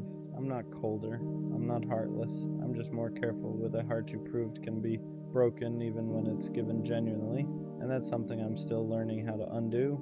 The anger didn't come right away. At first I blamed myself for trusting too fast, for believing too much, for not seeing it sooner. But anger shows up when the fog finally clears, when you realize you didn't ask for too much, you just asked the wrong person. I wasn't wrong for trusting you. I wasn't weak for opening up. I wasn't naive for believing your words. You just didn't deserve the level of honesty I gave you. And that truth stings, because it means the pain wasn't a lesson about loving better. It was a lesson about choosing better. You knew what you were doing. You knew how much I cared. You knew how much trust cost me. And you still chose yourself without considering the damage. That's where the anger lives, not in hatred, but in clarity. In the realization that I gave real effort to someone who treated it casually, that I showed up while you slowly checked out, that I protected your feelings while you ignored mine, and I don't hate you for leaving. I'm angry because you stayed long enough to earn my trust and left like it never mattered. That kind of hurt doesn't make you loud. It makes you precise. It teaches you that love without accountability isn't love at all. And from that point on, I stopped questioning my worth and started questioning why I ever doubted it. At some point, I stopped waiting for closure from you. Not because I got answers, but because I realized I wasn't going to. You never explained yourself, never owned the hurt, never acknowledged what it cost me to trust you, and for a while that ate at me. I wanted you to see it, to understand what you broke, to say something that made it make sense. But silence was the answer, not the one I wanted, the one I needed, because it showed me that the kind of closure I was looking for was never coming from you. So I had to give it to myself. I had to accept that some people don't leave loudly. They leave by slowly caring less and letting you figure it out alone. I had to accept that trusting you wasn't the mistake, expecting accountability from you was, and that acceptance was heavier than anger ever was, because it meant letting go without resolution, without apologies, without the comfort of being understood, just truth, the truth that I loved honestly, the truth that I trusted genuinely, the truth that you didn't meet me there. And as painful as that is, it also freed me, because I stopped replaying the past trying to fix something that was never mine to fix. I stopped waiting for you to validate my pain. I didn't need your explanation to know I was hurt. I didn't need your apology to know I deserved better. Sometimes closure isn't a conversation. Sometimes it's the moment you stop giving someone access to a heart they already proved they wouldn't protect. After everything fell apart, the hardest thing wasn't trusting someone new. It was trusting myself again, trusting that my instincts weren't broken, trusting that my heart wasn't a liability, trusting that loving you didn't mean there was something wrong with me. Because when someone breaks your heart like that, you don't just lose them, you lose confidence in your judgment. You start second-guessing everything. Was I blind? Was I too much? Did I imagine the connection? And for a while I believed the problem had to be me.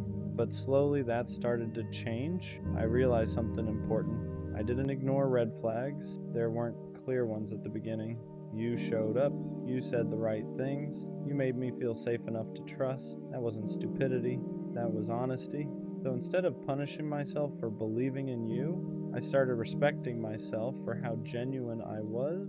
I stopped calling my openness a mistake, stopped treating my softness like a flaw, stopped blaming myself for someone else's inability to show up. Rebuilding trust meant accepting this truth. I didn't fail myself by trusting you. I honored who I am. And that matters, because if I harden completely, if I shut down every part of me that still wants connection, then the heartbreak wins twice. So I'm learning balance. I don't rush trust anymore, but I don't deny it either. I don't hand my heart over blindly, but I don't lock it away. I listen to myself now, to discomfort, to patterns, to silence that says more than words ever did. Trust isn't gone, it's just more intentional. And this time, the first person I trust is me. Missing you doesn't mean I want you back. That took me a while to understand, because grief doesn't disappear just because you know someone wasn't right for you. Longing doesn't mean regret, and sadness doesn't cancel clarity. I miss the version of you I thought was real. I miss the safety I felt before things changed. I miss how easy it was before trust turned into doubt, but I don't miss the anxiety. I don't miss questioning where I stood. I don't miss feeling like I cared more. And that's the difference. If I wanted you back, I'd still be making excuses for you. I'd still be minimizing the hurt. I'd still be hoping you'd come back different. But I'm not. I just haven't rushed myself through the grief. Because when you trust someone deeply, losing them isn't just losing a person, it's losing a future you believed in. And that takes time to let go of. Some days I'm fine. Some days a memory hits out of nowhere. A song, a place, a random thought, and I let it pass. I don't fight it. I don't romanticize it. I don't pretend I'm over it faster than I am. Healing isn't about erasing what mattered. It's about accepting that something can matter and still not belong in your life anymore. So, yeah, I miss you sometimes, but missing you doesn't mean I forgot why I walked away. Heartbreak taught me patience in a way nothing else ever did. Not patience with people, patience with myself. I learned that healing isn't something you rush just to prove you're okay. It's not about jumping into something new to replace what you lost. It's not about pretending it didn't hurt, because it did, and pretending only buries it deeper. I stopped forcing myself to move on other people's timelines. Stopped letting anyone tell me I should be over it by now. You don't rush the healing of something you trusted. You let it take the time it takes. Some days I feel strong, other days I feel fragile for no reason, and instead of judging that, I let it exist, because every emotion I avoid just shows up later heavier. Patience taught me this. You don't heal by replacing someone, you heal by understanding why losing them hurt the way it did. I trusted you. That wasn't small, that wasn't casual, so yeah. It takes time to rebuild the parts of me that believed safety could be permanent, but I'd rather heal slowly and honestly than rush into numbness and call it strength. I'm not behind, I'm not weak, I'm not stuck. I'm just respecting the fact that real trust doesn't break quietly, and it doesn't heal quickly either, and that's okay. Forgiveness didn't come in the way people talk about it. I didn't wake up one day suddenly okay with what you did. I didn't excuse it. I didn't rewrite the story to make it hurt less. What I had to forgive was myself, for trusting you, for believing your words, for opening my heart when I knew how badly it could go wrong. For a long time, I was harder on myself than I ever was on you. I kept thinking I should have known better. I should have seen it coming. I should have protected myself more. But that thinking only added another layer of pain, because loving honestly was never the mistake. I didn't betray myself by trusting you. I honored who I am. I showed up real. I was present. I was vulnerable in a world that tells people not to be. And yeah, that made the heartbreak deeper. But it also means nothing about my love was fake. Forgiving myself meant accepting this. I didn't lose because I trusted. I lost because someone couldn't meet me at the level I was willing to give. And that's not something I need to punish myself for. So I stopped replaying the past, looking for a version of me that could have avoided the hurt. There wasn't one. Sometimes pain isn't a warning you missed. Sometimes it's just the cost of being genuine with the wrong person. And once I understood that, the shame started to loosen its grip. I could carry the memory without carrying the blame. Trusting you taught me something I never wanted to learn this way. That love can be real and still not last. That intentions can be genuine and still fall apart. That opening your heart doesn't guarantee someone will protect it, but it also taught me something else, something important. I learned that the way I love isn't the problem. I didn't lose myself by trusting you. I didn't fail because I believed in us. I didn't weaken myself by being honest. I showed up as who I am, and that matters. You broke my heart, but you didn't break my ability to love. You shook my trust, but you didn't erase my values. You hurt me, but you didn't define me. What you really did was show me the difference between someone who feels safe and someone who actually is, between words and consistency, between effort and presence, between connection and commitment. I won't forget you, not because I want you back, but because you were a chapter that taught me how deeply I can feel. And next time, I won't give that depth to someone who treats it casually. I'll trust again, just not blindly. I'll love again, just not at the cost of myself. You didn't ruin love for me. You clarified it. And even though the heartbreak hurt, I walk away knowing this. I was real. I was honest. I was brave enough to trust. And one day someone will meet that trust care it deserves. Until then, I carry the lesson, not the wound. That's where this ends. I think the hardest thing to admit now is that I waited too long for her. Not a few days, not a few weeks. I'm talking about months of believing that eventually she would see me the way I saw her. Because when you really care about someone, patience feels like loyalty. You tell yourself that love isn't supposed to be rushed, that real connections take time, that sometimes people just need space to figure things out. So I gave her that space. I stayed patient when things felt uncertain. I stayed loyal even when the energy between us started shifting. And every time something felt off, I told myself the same thing. Just give it time. Time would make her realize how much I cared. Time would make the connection stronger. Time would make everything finally fall into place. But looking back now, I realize something painful. Sometimes time doesn't fix things. Sometimes time just shows you what someone was never going to choose. And while I was waiting, she was slowly moving in a different direction. Well, when you wait for someone you care about, it doesn't feel like you're wasting time. It feels like you're being loyal. You tell yourself that patience is proof that your feelings are real, that if you just stay consistent long enough, eventually they'll see what's right in front of them. So that's what I did. I stayed. Even when the signs started becoming confusing, there were moments where she would pull closer again. Moments where the conversations felt like they used to. Moments where she would say things that made it seem like maybe, just maybe, we were finally getting somewhere. And every time that happened, it reset my hope. It made me believe the waiting was worth it. Because hope is powerful. Hope convinces you that the future will eventually match the way you feel. But the problem with hope is that it can keep you standing in the same place while the other person is slowly walking somewhere else.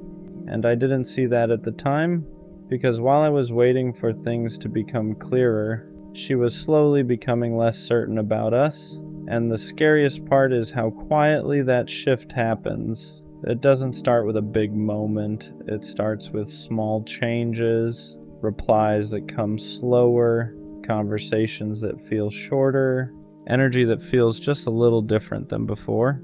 At first you ignore it because you tell yourself the same thing you've been telling yourself the whole time. Just give it time. But sometimes time doesn't move people closer. Sometimes it slowly moves them away.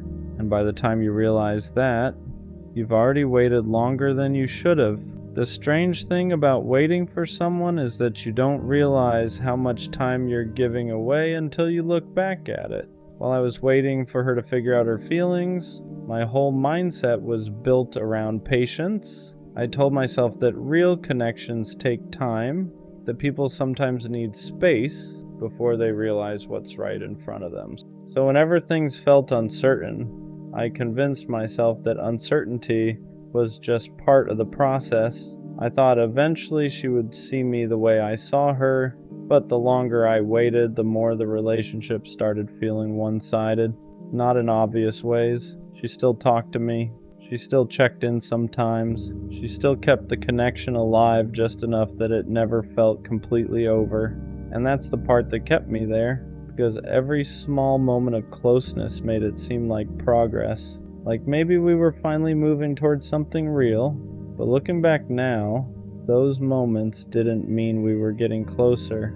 They just meant she wasn't ready to fully let me go yet. And there's a big difference between someone building something with you and someone keeping you close while they're still figuring out what they want. At the time, I couldn't see that difference clearly.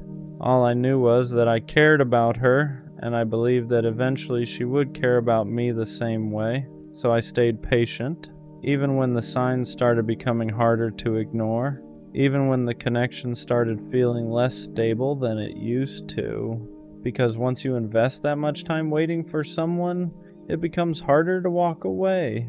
You start telling yourself that leaving now would mean all that waiting was for nothing. So you stay longer, you give it more time, you hope just a little more, and that's how you end up realizing something painful later on. You didn't just wait for her. You waited too long. The hardest part about waiting too long for someone is realizing that the time you gave them was real, even if the outcome wasn't. Because every day I stayed patient, I believed it meant something. Every message I sent, every conversation where I tried to understand her better, every moment where I chose to stay instead of walking away when things felt uncertain, to me those moments were proof that I cared, proof that the connection mattered enough to fight for. But there's something difficult about waiting that you don't notice until it's already happened. Waiting slowly turns into hoping, and hoping slowly turns into ignoring reality. There were signs that things weren't moving the way I thought they were. Moments where her effort didn't match mine. Moments where the connection felt like it was staying in the same place instead of growing. Moments where it felt like I was investing more emotionally than she was. But every time I noticed those signs, I told myself the same thing. Just give it more time. Because when you care about someone, you don't want to believe the connection might not lead anywhere. You want to believe the patience will eventually pay off. But the truth is, patience only works when both people are moving toward the same thing. If one person is waiting while the other person is slowly drifting away, time doesn't bring you closer. It just stretches the distance. And by the time I started realizing that, I had already waited longer than I should have. Another thing about waiting too long for someone is how quietly it changes your life, because when you're emotionally invested in someone, your decisions start revolving around them. You hold space for them in your future, you imagine what things could become, you avoid moving on because a part of you still believes they might eventually choose you. And that's exactly what I did. I didn't explore other connections. I didn't let myself get too close to anyone else because, in my mind, I was already committed to her, even if the relationship wasn't fully defined. And that's the trap of waiting. You stay emotionally loyal to someone who hasn't fully chosen you yet, not because you're naive, but because you believe loyalty will eventually be recognized. You believe that if someone sees how patient you are, how consistent you are, how much you care, they'll eventually realize you're the right person. But life doesn't always work like that. Sometimes people appreciate your patience, sometimes they even care about you, but that doesn't always mean they'll choose you. And that's a painful thing to understand, because it means the time you gave them didn't guarantee the future you imagined. And when that realization finally hits, you start asking yourself a difficult question. Was I waiting for the right person? Or was I waiting for someone who was never going to choose me in the first place? Once I started asking myself that question honestly, everything began to look different. Because when you stop looking at the situation through hope, you start seeing it through clarity, and clarity shows you things you didn't want to notice before. Like how often I was the one reaching out first, how often I was the one trying to keep the connection alive, how often I was the one convincing myself that things would eventually work out. At the time, I thought that was just what patience looked like, but now I understand something important. Patience in a relationship only makes sense when both people are building something together. If only one person is investing time, effort, and emotional energy, that's not patience. That's imbalance. And I was standing in that imbalance longer than I should have, because I kept believing that eventually the effort would be returned, eventually the connection would stabilize, eventually she would see me the same way I saw her, but eventually never came. And the hardest part about realizing that isn't just the heartbreak, it's realizing how much time you spent waiting for something that was never truly moving toward you. For a while, that realization made me feel foolish, because it made me feel like I should have known sooner, like I should have seen the signs earlier, like I should have walked away the moment things started feeling uncertain. But the truth is, caring about someone doesn't make you foolish. It makes you human. When you believe in someone, you want to give them the benefit of the doubt. You want to believe their uncertainty is temporary. You want to believe the connection you feel will eventually become mutual, so you stay longer, you give more time, you hope a little harder, and sometimes that hope leads to something real. But sometimes it just leads to a lesson. And the lesson I learned is something I'll never forget. You shouldn't have to wait indefinitely for someone to recognize your value. If someone truly sees you as part of their future, they don't leave you standing in uncertainty for months. They choose you, and they show that choice through their actions. Once I understood that, the pain started changing into something else. Perspective. Because waiting too long for someone doesn't mean you were weak. It means you believed in the possibility of something meaningful. And there's nothing wrong with believing in people, but there's a difference between believing in someone and ignoring the reality of their actions, because actions always tell the truth eventually. Someone who truly wants you doesn't keep you waiting forever. They don't keep you guessing about where you stand.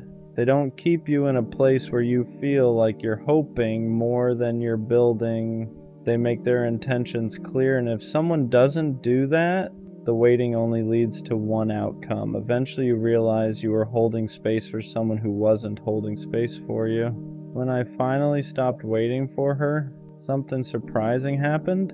I started getting my clarity back. Because when you're waiting for someone emotionally, a part of your life feels paused. Your focus stays tied to the possibility of what could happen. Your decisions revolve around the connection. Your energy stays invested in someone who might not even be moving in the same direction. But the moment you stop waiting, everything shifts. You start seeing things more objectively. You start realizing how much emotional energy you were giving to someone who wasn't fully present, and you start understanding something important. The time you spent waiting wasn't wasted. It taught you exactly what you should never accept again. Looking back now, I can honestly say I waited too long for her, but I don't regret caring. I don't regret being patient, because those things say something about who I am. What I do regret is staying in uncertainty longer than I should have, because the right person doesn't make you wait forever to feel chosen. They don't keep you in a constant state of hoping. They don't make you question whether the connection is real. They make their intentions clear. They meet your effort with their own, and they move forward with you, not away from you. So yeah, I waited too long for her, but that experience taught me something I'll carry with me forever. Next time I won't stay in a place where I feel like I'm waiting to be chosen, because the right connection doesn't feel like waiting. It feels like moving forward together. I don't think I was ever her first choice. Not really. At the time I thought I was. She talked to me every day. She laughed at my jokes. She told me things she said she didn't tell anyone else. And when someone gives you that kind of attention, it's easy to believe you're the person they truly want. So I believed it. I believed that when she said she cared, she meant it. I believed that when she chose to spend time with me, it meant I mattered. I believed that whatever we were building was real. But looking back now, there were small signs I ignored. Little moments where something didn't fully add up. Times where she seemed unsure about us. Times where her attention felt divided. Times where it felt like she was still searching for something, even while she was with me. At the time, I brushed those moments off, because when you care about someone, you don't want to believe you're just an option. You want to believe you're the decision. So I stayed patient, I stayed loyal, I kept showing up the same way every day. But the truth is, when someone sees you as their first choice, you don't feel uncertain about it.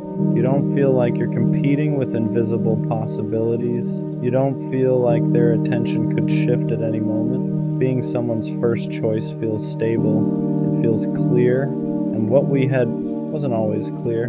There were moments where it felt strong, but there were also moments where it felt like I was trying harder to keep the connection alive.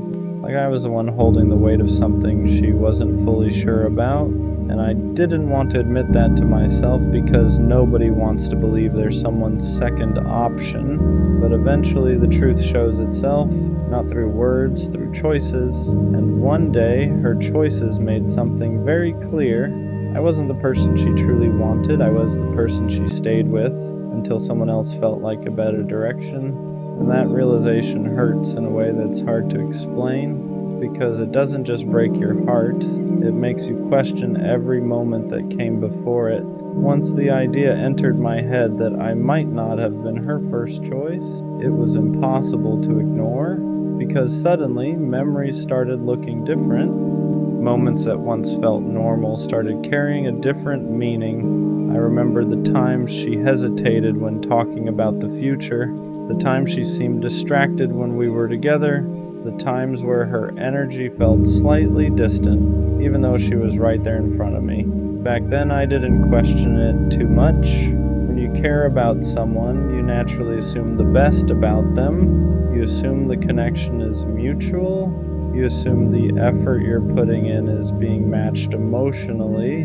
But sometimes the truth sits quietly in the background while we convince ourselves everything is fine. And that's what it felt like when I started replaying those memories. Like the signs were always there, but I didn't want to see them. Because nobody wants to believe they're the backup plan. Nobody wants to believe they're the person someone stays with while they're still figuring out what they really want. But when someone truly sees you as their first choice, things feel different.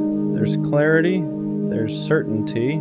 You don't constantly feel like you have to prove why you deserve to be there. You don't feel like their attention might shift if the right opportunity appears. But with her, there were moments where I felt that uncertainty, and I kept pushing it away because admitting it would have meant admitting something painful, that maybe she cared about me, but not in the way I cared about her. And that's a difficult thing to face, because it means the connection wasn't equal. One person was fully invested, the other person was still deciding. And when one person is deciding while the other person is committed, the balance is already off. You're building something with someone who hasn't fully chosen you yet, and eventually that imbalance reveals itself, not through arguments, not through dramatic moments, through decisions. And decisions don't lie. One day, her decision made something very clear to me. I wasn't the person she was always sure about. I was the person she stayed with, while she kept wondering if someone else might be a better choice. When you start realizing you were never someone's first choice, the hardest part isn't the breakup. It's the realization that you were trying to win a place in someone's life that was never fully yours.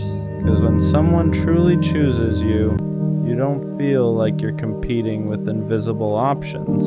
You don't feel like their attention could disappear the moment something new shows up. You don't feel like you constantly have to prove why you deserve to be there. But with her, that feeling existed sometimes, not all the time, just enough to quietly sit in the back of my mind. There were moments where everything felt perfect. We'd talk for hours, we'd laugh like nothing else in the world mattered. And during those moments, I believed completely that I was the person she wanted. But then there were other moments where she seemed unsure, moments where her energy changed, moments where I felt like I was the one holding the connection together. And the strange thing about being someone's second option is this: they can still care about you, they can still enjoy your company, they can still appreciate what you bring into their life, but deep down, there's a part of them that hasn't fully committed, a part of them that's still wondering, still looking, still asking themselves if there's something else out there that fits them better. And that's a painful place to stand in someone's life, because while you're building something real, they're still evaluating it. You're investing, they're deciding, you're certain, they're uncertain, and when one person is certain while the other person is unsure, the outcome is almost always the same. Eventually, the person who was unsure finds a direction that feels clearer to them. And when that happens, the person who was giving everything suddenly realizes something heartbreaking. They were never the final decision. They were the temporary one. The moment I finally accepted that I was never her first choice, everything started making more sense. For the longest time, I thought the problem was something I did wrong. Maybe I didn't say the right things. Maybe I didn't keep things exciting enough. Maybe I should have noticed the distance sooner. Your mind does that when someone walks away. It starts searching for mistakes you could fix. Because if there's a mistake, then maybe there was a way to save it. But the more I thought about it, the more I realized something uncomfortable. I wasn't losing because I failed. I was losing because she was never fully choosing me to begin with. There's a big difference between someone being with you and someone being certain about you. At the time, I thought those were the same thing, but they're not. Someone can spend time with you, someone can laugh with you, someone can even care about you, and still not see you as the person they're fully committed to. And when someone isn't fully committed, their heart stays open to other possibilities. That's where the uncertainty comes from. That's why the energy sometimes feels inconsistent. That's why you occasionally feel like you're trying harder than they are, because deep down, one person is already sure, and the other person is still deciding. And when someone is still deciding, the moment another option appears, everything shifts, not because you suddenly became less valuable, but because they were never finished searching. Looking back, that's what hurts the most. Not that she left, but that I gave my loyalty to someone who was still questioning if I was the person they really wanted, because loyalty only feels safe when it's mutual, when both people are standing in the same place emotionally, when both people have already decided this is the person I'm choosing. But that's not what we had. I had already chosen her. She was still deciding if she should choose me, and eventually she didn't. After that realization hit me that I was never really her first choice, something inside me shifted. At first it felt humiliating, because nobody wants to admit they were standing in someone's life as a possibility instead of a priority.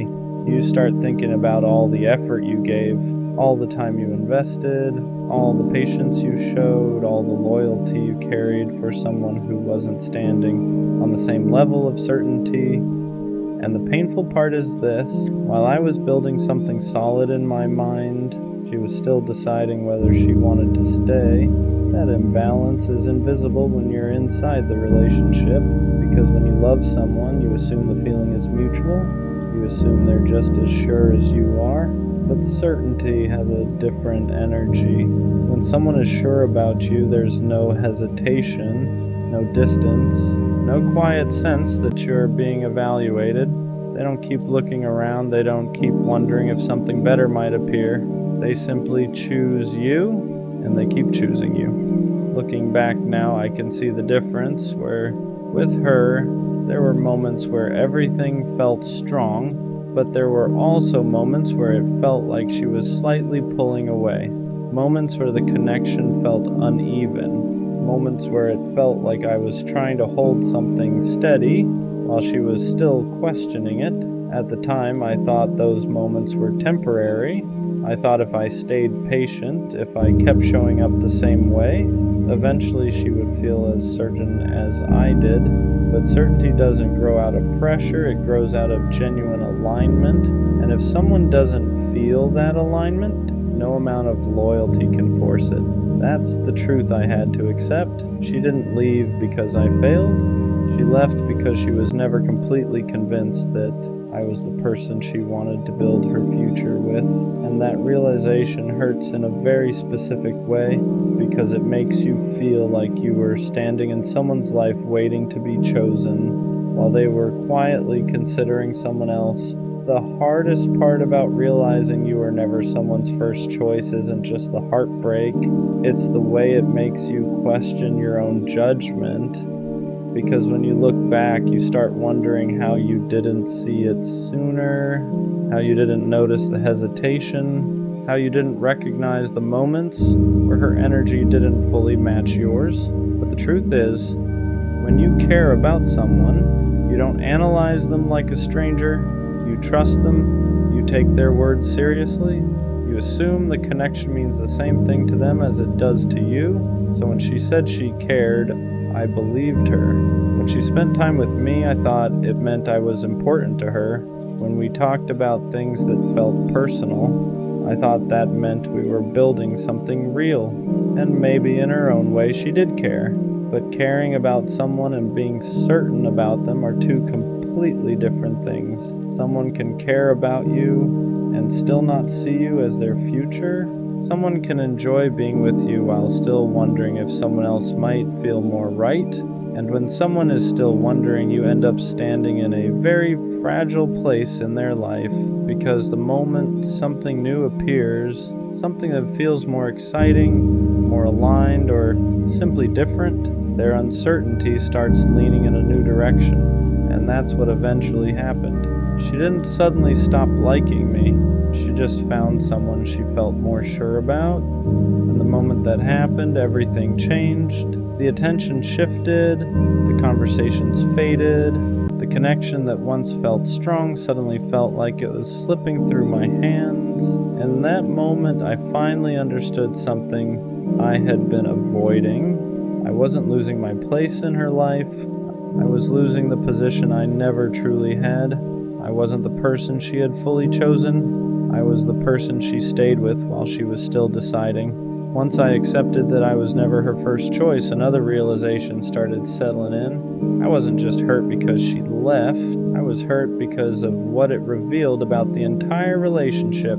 Because when you think someone chose you, you build your whole mindset around that belief. You become loyal, you become patient, you invest your time and your emotions because you believe the other person is standing in the same place as you.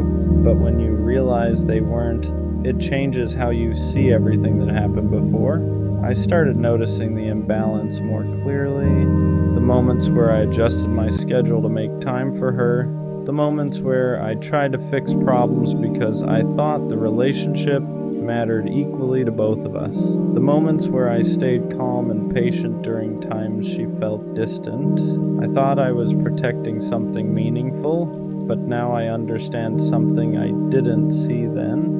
I was protecting a relationship that she was still questioning, and when one person is protecting something while the other person is still deciding if they even want it, the outcome is almost inevitable, because eventually the person who's unsure finds something that feels more certain. And when that happens, the person who was investing everything suddenly realizes something painful. They were standing in someone's life waiting to be chosen by someone who had never fully chosen them in the first place. That's a difficult truth to accept because it forces you to admit that the relationship meant more to you than it did to them. It forces you to admit that while you were building something in your mind, they were still exploring their options, and that realization hits your pride in a way that's hard to describe.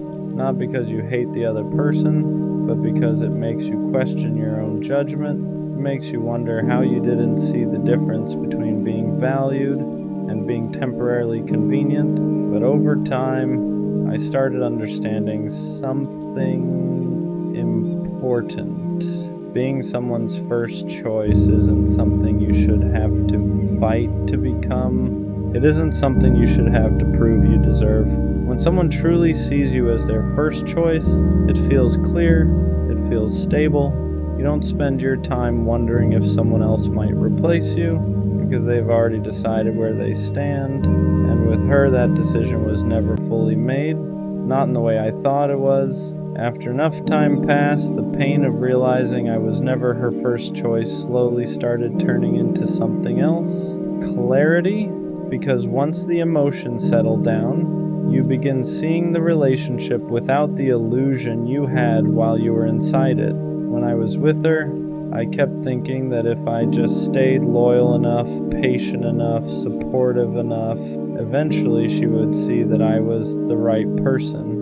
I thought certainty was something that would grow over time. But real certainty doesn't need to be convinced, it doesn't need to be proven. When someone truly sees you as their first choice, they don't hesitate.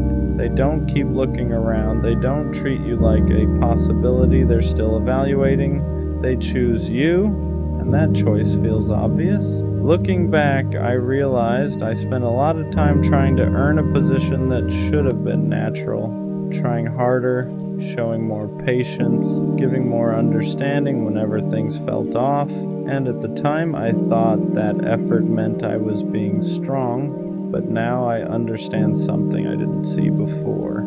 You shouldn't have to fight to become someone's first choice. If someone truly values you, you won't feel like you're constantly proving your worth. You won't feel like your place in their life is temporary. You won't feel like their attention could shift the moment something new appears with the right person. That kind of uncertainty doesn't exist, and realizing that changed the way I looked at the whole situation, because for a long time I thought losing her meant I lost something important, but the truth is I lost a position that was never fully secure to begin with. I was trying to build a future with someone who had never fully decided that I was the person they wanted to build it with. And once you see that clearly, the pain starts losing its power, because you realize something important. You didn't lose someone who was fully committed to you. You lost someone who was still searching. Once I finally accepted that I was never her first choice, something unexpected happened. The story in my head started changing. For a long time, I looked at the situation like I had lost something valuable, like someone had taken my place, like I had somehow been replaced by someone better. But when you step back from the emotion and really look at the situation, you start realizing something different. I wasn't replaced, I was simply standing in a place that was never fully mine. Because when someone truly sees you as their first choice, there isn't a long period of hesitation. There isn't a constant feeling that something might change. There isn't a quiet sense that they're still evaluating their options. When someone knows they want you, the energy feels different. It feels stable, it feels certain. You don't spend your time wondering where you stand. You already know. And the truth is, with her, I never fully had that certainty.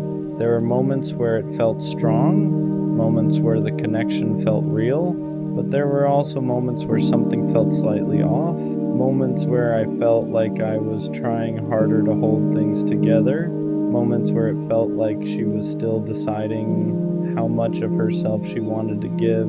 At the time, I ignored those feelings, because when you love someone, you want to believe the connection is mutual, you want to believe the effort is balanced, but effort and certainty are two different things. Someone can enjoy what you give them while still being unsure if you're the person they truly want. And when someone is unsure, their heart is still open to other possibilities. That's what eventually happened. She didn't suddenly stop caring about me. She simply found someone she felt more certain about. And once that certainty appeared, my place in her life disappeared. At first, that realization felt humiliating, but over time it started feeling like clarity, because it reminded me of something important. You shouldn't have to fight to become someone's first choice. If someone truly values you, that position is obvious. Looking back now, the hardest part about realizing I was never her first choice wasn't the breakup, it was the lesson. Because it forced me to understand something about relationships that I didn't fully grasp before. Love isn't just about how much you care about someone. It's about whether that care is equally returned. You can be loyal, you can be patient, you can give someone your time, your attention, and your effort. But if the other person hasn't fully chosen you, none of that guarantees they'll stay. And that's a painful truth to learn, but it's also an important one because it changes the way you look at relationships moving forward. It teaches you that being someone's first choice isn't something you should have to earn through constant effort. It should be something they feel naturally, something they decide clearly, something they show through their actions. Because when someone truly chooses you, you won't feel like you're competing with invisible possibilities. You won't feel like their attention could disappear at any moment. You won't feel like you're just temporarily filling a space in their life. You'll feel secure, you'll feel valued, you'll feel chosen, and that's the kind of connection everyone deserves. For a long time, I thought realizing I was never her first choice meant I had lost something important, but now I see it differently. What I actually lost was a situation where I was giving my loyalty to someone who had never fully decided they wanted it, and losing that isn't a failure, it's a redirection. Because one day I'll meet someone who doesn't hesitate, someone who doesn't keep looking for alternatives, someone who doesn't treat my presence like something temporary, someone who chooses me without needing time to decide. And when that happens, the difference will be obvious. because for the first time, I won't feel like I'm trying to become someone's first choice. I'll simply know that I already am. I owe you an apology, not the kind that fixes things, not the kind that makes the pain disappear, just the honest kind. I couldn't meet you where you stood. I didn't show up the way you deserved. I didn't give you my time, my focus, or the version of me you believed in. And I hate that because you didn't ask for much. You just wanted consistency. You just wanted effort. You just wanted me to stay. And the truth is, I didn't walk away because I didn't care. I walked away because I cared and still felt lost. For a moment, you broke through everything I built to protect myself. The walls were down. I was open again. I remembered how to feel without fear, how to love without keeping score. I was that version of myself I thought was gone. Then, reality got loud. Responsibilities piled up. Pressure from the future kept whispering that love wasn't something I had room for right now, that I needed to focus, that I needed to choose progress over emotion. Those thoughts didn't show up once, they stayed. They wore me down. I didn't know how to balance becoming who I needed to be and being who you needed at the same time, so instead of learning how, I ran. And I know saying sorry doesn't undo that. I know explanations don't heal wounds. I know intention doesn't erase impact. I hate that I taught you what love feels like when it leaves. I hate that I entered your life knowing I wasn't ready to stay. You didn't deserve confusion. You didn't deserve half effort. You didn't deserve to be left wondering if you were enough. You were. I just wasn't. And maybe one day, when timing isn't fighting us, when growth doesn't feel like a threat to connection, I'll look back and understand why it had to end like this. But for now, all I can give you is honesty, not excuses, not promises, just this truth. I didn't fail to love because you weren't right. I failed because I wasn't ready. What hurts the most is knowing I saw the damage happening in real time and still didn't know how to stop it. I felt myself pulling away while you were still reaching out. I noticed the distance growing before I ever said a word about it, and instead of communicating the fear, the confusion, the pressure I was under, I stayed quiet. I chose silence because it was easier than admitting I didn't have the capacity to love you the way you needed. I convinced myself I was protecting you by leaving, that if I walked away early it would hurt less. But that was just another lie I told myself to make it easier to go. Because walking away doesn't soften the impact, it just changes the shape of the pain. Instead of closure, it leaves questions. Instead of understanding, it leaves self-doubt. And I hate that I played a part in that for you. You probably wondered what changed. You said something wrong. If you asked for too much, if loving me was a mistake, that's the part that keeps me up at night. Because none of this was your fault. You didn't push me away, you didn't move too fast, you didn't love wrong. You loved honestly, and I wasn't prepared to receive that. I wish I could tell you that timing is just an excuse, that if you really love someone, you make it work no matter what. But the truth is messier than that. Sometimes people are still becoming who they need to be. Sometimes they're carrying pressure they don't know how to put down. And sometimes they mistake love for something they need to run from instead of lean into. I didn't leave because you weren't enough. I left because I felt like I was failing at everything at once. And instead of asking for patience, I chose distance. I know apologies don't fix what's broken. I know understanding doesn't erase the hurt. But if there's one thing I hope you never forget, it's this. You didn't lose me because you loved too much. I lost you because I didn't know how to stay. There's a weight that comes with being the one who leaves. People think the person who walks away always has it easier. But that's not true. Walking away doesn't mean you stop feeling. It just means you carry the guilt quietly. You replay moments where you should have stayed, moments where you should have fought harder, moments where you almost turned around but didn't. I still think about the way you looked at me when you trusted me, the way you believed in something I wasn't brave enough to hold on to. That kind of trust stays with you. It doesn't disappear just because the relationship ended. It becomes a reminder of what you weren't ready to protect. I know from the outside it probably looks like I chose myself, like I chose my future over you, but it never felt like a clean choice. It felt like failing two things at once, losing you and losing the version of myself that finally felt understood. I didn't walk away empowered, I walked away conflicted. Some nights I wonder what would have happened if I stayed, if I tried harder to balance everything instead of running from it, if I learned how to grow with you instead of convincing myself I had to grow alone. But wondering doesn't change reality. It just reminds me that timing can ruin something real if you let fear lead the decision. I hope you never think I took your love lightly. I felt it, I just didn't know how to carry it without dropping everything else in my life. And instead of learning how, I chose the easier pain. The pain of absence instead of the pain of effort. If you ever question your worth because of how I left, please don't. The fact that I felt safe enough to open up, even briefly, says everything about you. The fact that I couldn't stay says everything about where I was, not who you are. There's something I never said out loud, and maybe I should have. Leaving didn't make things quieter in my head. It made them louder, because once you're gone, there's no distraction from the truth, no comfort of your presence, no reassurance to lean on. when doubt creeps in, just you, alone, facing the consequences of the choice you made. I had to sit with the fact that I hurt someone who only wanted to love me right, that I walked away from something genuine because I was scared of not being enough in the future I was chasing. And fear has a way of disguising itself as logic. It tells you you're being responsible, when really you're just running. I told myself I'd come back when things settled down, when life felt more manageable, when I had my priorities straight, but life doesn't pause to give you a second chance at people. And by the time you realize what you lost, the door is usually already closed. What I regret most isn't just leaving. It's not explaining myself fully while I was still there. I didn't give you the clarity you deserved. I let you fill in the blanks on your own, and that's unfair. Silence leaves room for self-blame, and you never deserve to carry that. You probably questioned if the love was real, if the moments meant anything. They did, every single one. The meaning alone isn't always enough to keep two people together when one of them doesn't know how to stay grounded. I'm learning now that growth doesn't have to come at the cost of connection, that ambition and love aren't enemies, that sometimes the bravest thing isn't walking away, but learning how to hold two things at once. I just wish I learned that lesson sooner. The hardest part to accept is that some lessons only make sense after the damage is done. I didn't understand back then that love isn't something you pause and come back to later.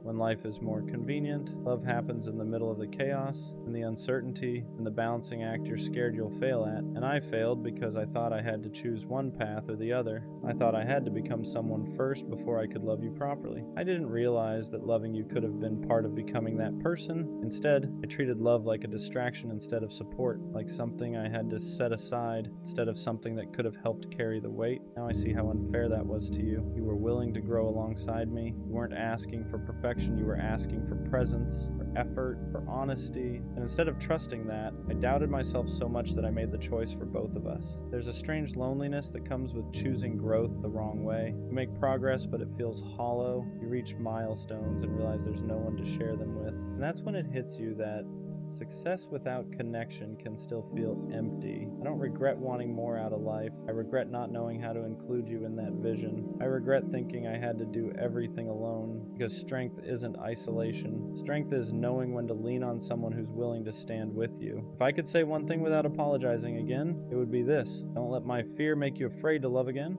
Don't let my timing convince you that you asked for too much. You didn't. I just wasn't ready to rise to the moment. There's a quiet regret that doesn't show up right away. It creeps in later when life slows down and you finally have time to reflect. When the noise fades and you're left alone with the truth. That regret isn't loud or dramatic, it's subtle. The realization that you let go of something real because you were afraid of not being able to handle it. I used to think walking away meant I was choosing myself. Now I understand that choosing yourself doesn't always mean leaving. Sometimes it means staying and learning how to show up better, and I didn't know how to do that back then. I thought distance would give me clarity. All it really gave me was perspective. I wish I had sooner. I see now how rare it is to find someone willing to love you while you're still figuring yourself out.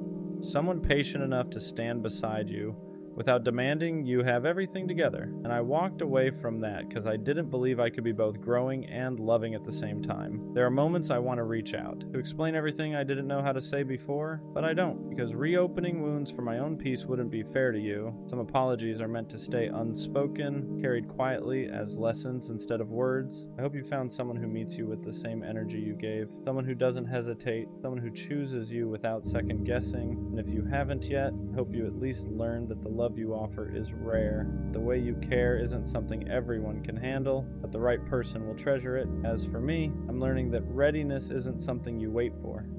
It's something you practice, and I'm practicing now, even if it's too late for us. There's a strange kind of maturity that comes from realizing you can't undo certain things, not because you don't care enough, but because caring now would mean accepting that some doors close quietly and stay that way. And learning to respect that is part of growing up, even when it hurts. I've had to sit with the fact that love doesn't always come back around when you're finally ready. Sometimes it shows up before you know how to hold it, teaches you a lesson, and leaves. Not as punishment, but as preparation. And that's a hard truth to swallow when you realize the timing was off by just a little, but that little bit changed everything. What stays with me isn't just the regret, it's the clarity, the understanding of what I want to be different next time. I know now that I don't want to run when things get heavy. I don't want to choose distance just because I'm scared of failing. I don't want to confuse being busy with being unavailable. I don't want to leave someone guessing where they stand. You taught me that love isn't about having everything figured out. It's about choosing someone even when life is uncertain, about growing with someone instead of away from them. And even though I couldn't do that with you, that lesson is etched into me now. I hope you never look back and think you weren't enough.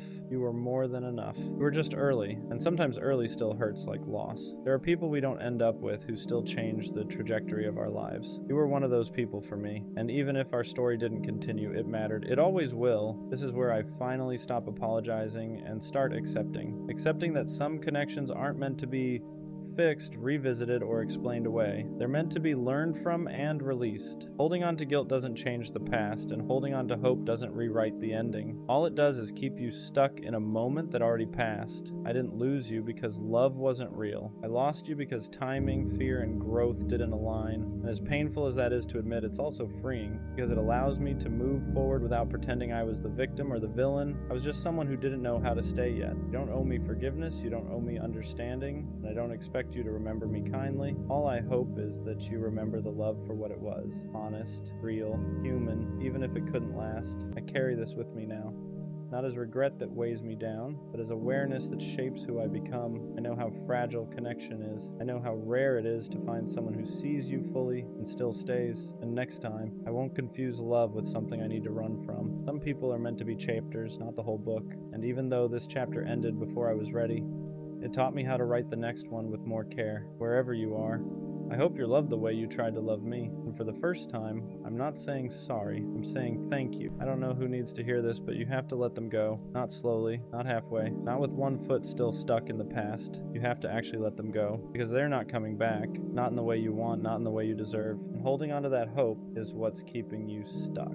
That's the hardest part to accept. Not the loss itself, but the finality of it. The idea that the version of them you're waiting for doesn't exist anymore. Or maybe it never did. You keep replaying memories, rereading old messages, telling yourself that if you just wait a little longer, they'll realize what they lost. That they'll come back changed, more sure, more ready. But the truth is, if they wanted to come back, they would have already. Letting go feels like betrayal. Like you're giving up on something that once meant everything to you. It feels wrong to stop caring when you cared so deeply for so long. Your mind keeps fighting it, saying just one more day, just one more chance, just one more sign. But every extra day you hold on is another day you delay your own healing. You don't let go because you stop loving them. You let go because loving them is costing you yourself, your peace, your sleep, your confidence, your ability to be present. You've been living in a constant state of waiting for a text, waiting for clarity, waiting for closure that isn't coming, and that waiting has slowly been draining you. Here's what nobody tells you. Closure doesn't always come from a conversation. Sometimes closure is realizing that silence is the answer, that their absence is the explanation, that the confusion you feel is the clarity you've been avoiding, because someone who truly wants to be in your life won't make you question where you stand. You keep thinking that letting go means nothing good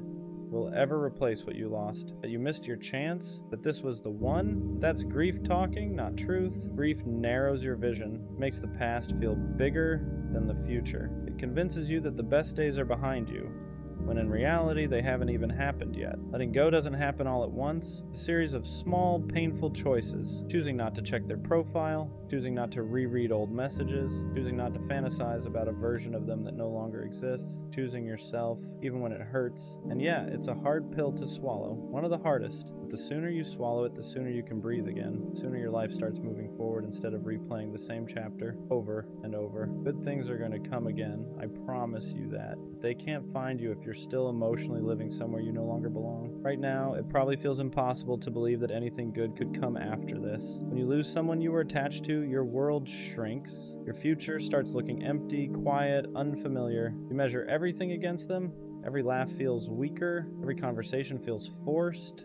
Every good moment feels incomplete because they're not there to share it with. That's normal. Your brain is grieving what could have been, not just what was. You're mourning the plans you never got to live out, the version of the future you built in your head, the comfort of having someone to lean on. And when that disappears, your mind panics. It tells you this was it. This was your chance. You won't feel like this again. But that voice isn't truth. It's fear. Fear tries to convince you that staying attached is safer than starting over, that even pain you recognize is better than uncertainty. So you cling to what's familiar even when it hurts you, even when it drains you, even when it keeps you stuck in the same emotional place you've been in for too long. Letting go feels like stepping into darkness. You don't know what's on the other side yet. You don't know who you'll become without them. You don't know how long it'll take to feel okay again, and that uncertainty is terrifying. But staying where you are guarantees one thing: nothing changes. You don't heal by holding on tighter. You heal by loosening your grip, even when every part of you wants to resist. You heal by accepting that some people are meant to be chapters, not whole stories, that some connections exist to teach you something, not to stay forever. And yeah, it hurts to admit that someone you love doesn't have a place in your life anymore. It hurts to realize that effort wasn't enough, that love alone couldn't fix timing, readiness, or their inability to choose you fully. But pain doesn't mean failure. Pain means you cared. Pain means you were real. You're not weak for struggling to let go. You're human. But don't confuse holding on with loyalty. Don't confuse waiting with strength. Sometimes the bravest thing you can do is walk away from something you still want because you know it's no longer good for you.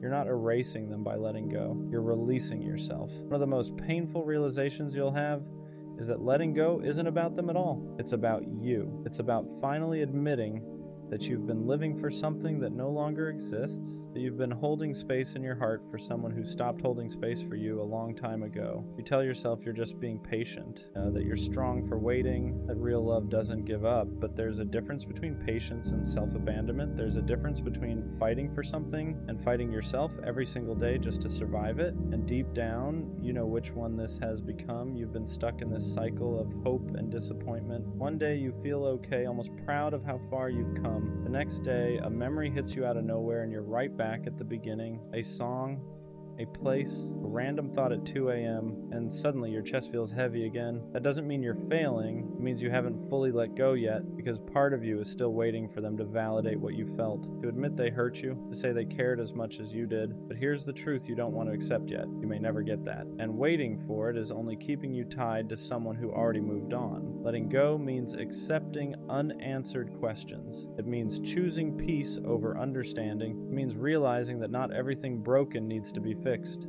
Some things just need to be released. And that's uncomfortable because your heart wants certainty, wants meaning, it wants closure wrapped in a conversation that makes everything make sense. But sometimes closure is recognizing that someone's inability to choose you is the answer, that their silence, their distance, their inconsistency already told you everything you needed to know. You just weren't ready to hear it yet. You didn't imagine the connection. You didn't make it all up. What you felt was real.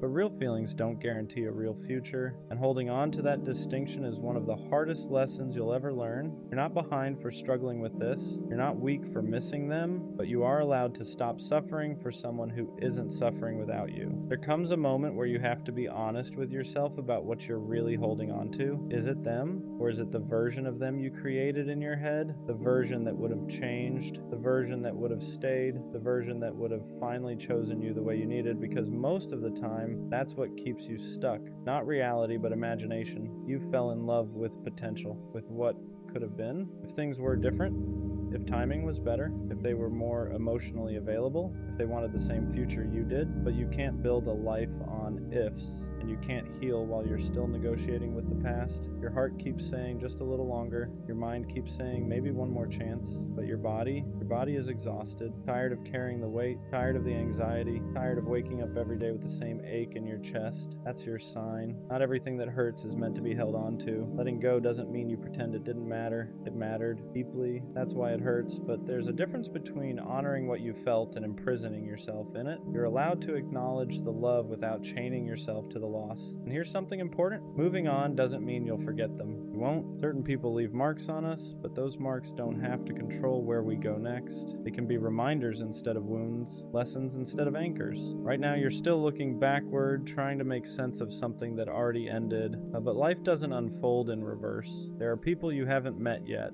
versions of yourself you haven't grown into yet, moments that will make this pain feel smaller in comparison. You just can't see them because you're still standing in the doorway of what was. Letting go is choosing to step forward even when your legs are shaking, even when you're scared of what's next, even when you don't feel ready, because staying where you are is hurting you more than leaving ever could. One of the hardest things you'll face once you start letting go is the emptiness it leaves behind. Not just emotional emptiness, but routine emptiness. They used to be part of your day, someone you talked to when something good happened, someone you leaned on when things went wrong. And now there's this silence where their presence used to be. That silence can feel unbearable at first.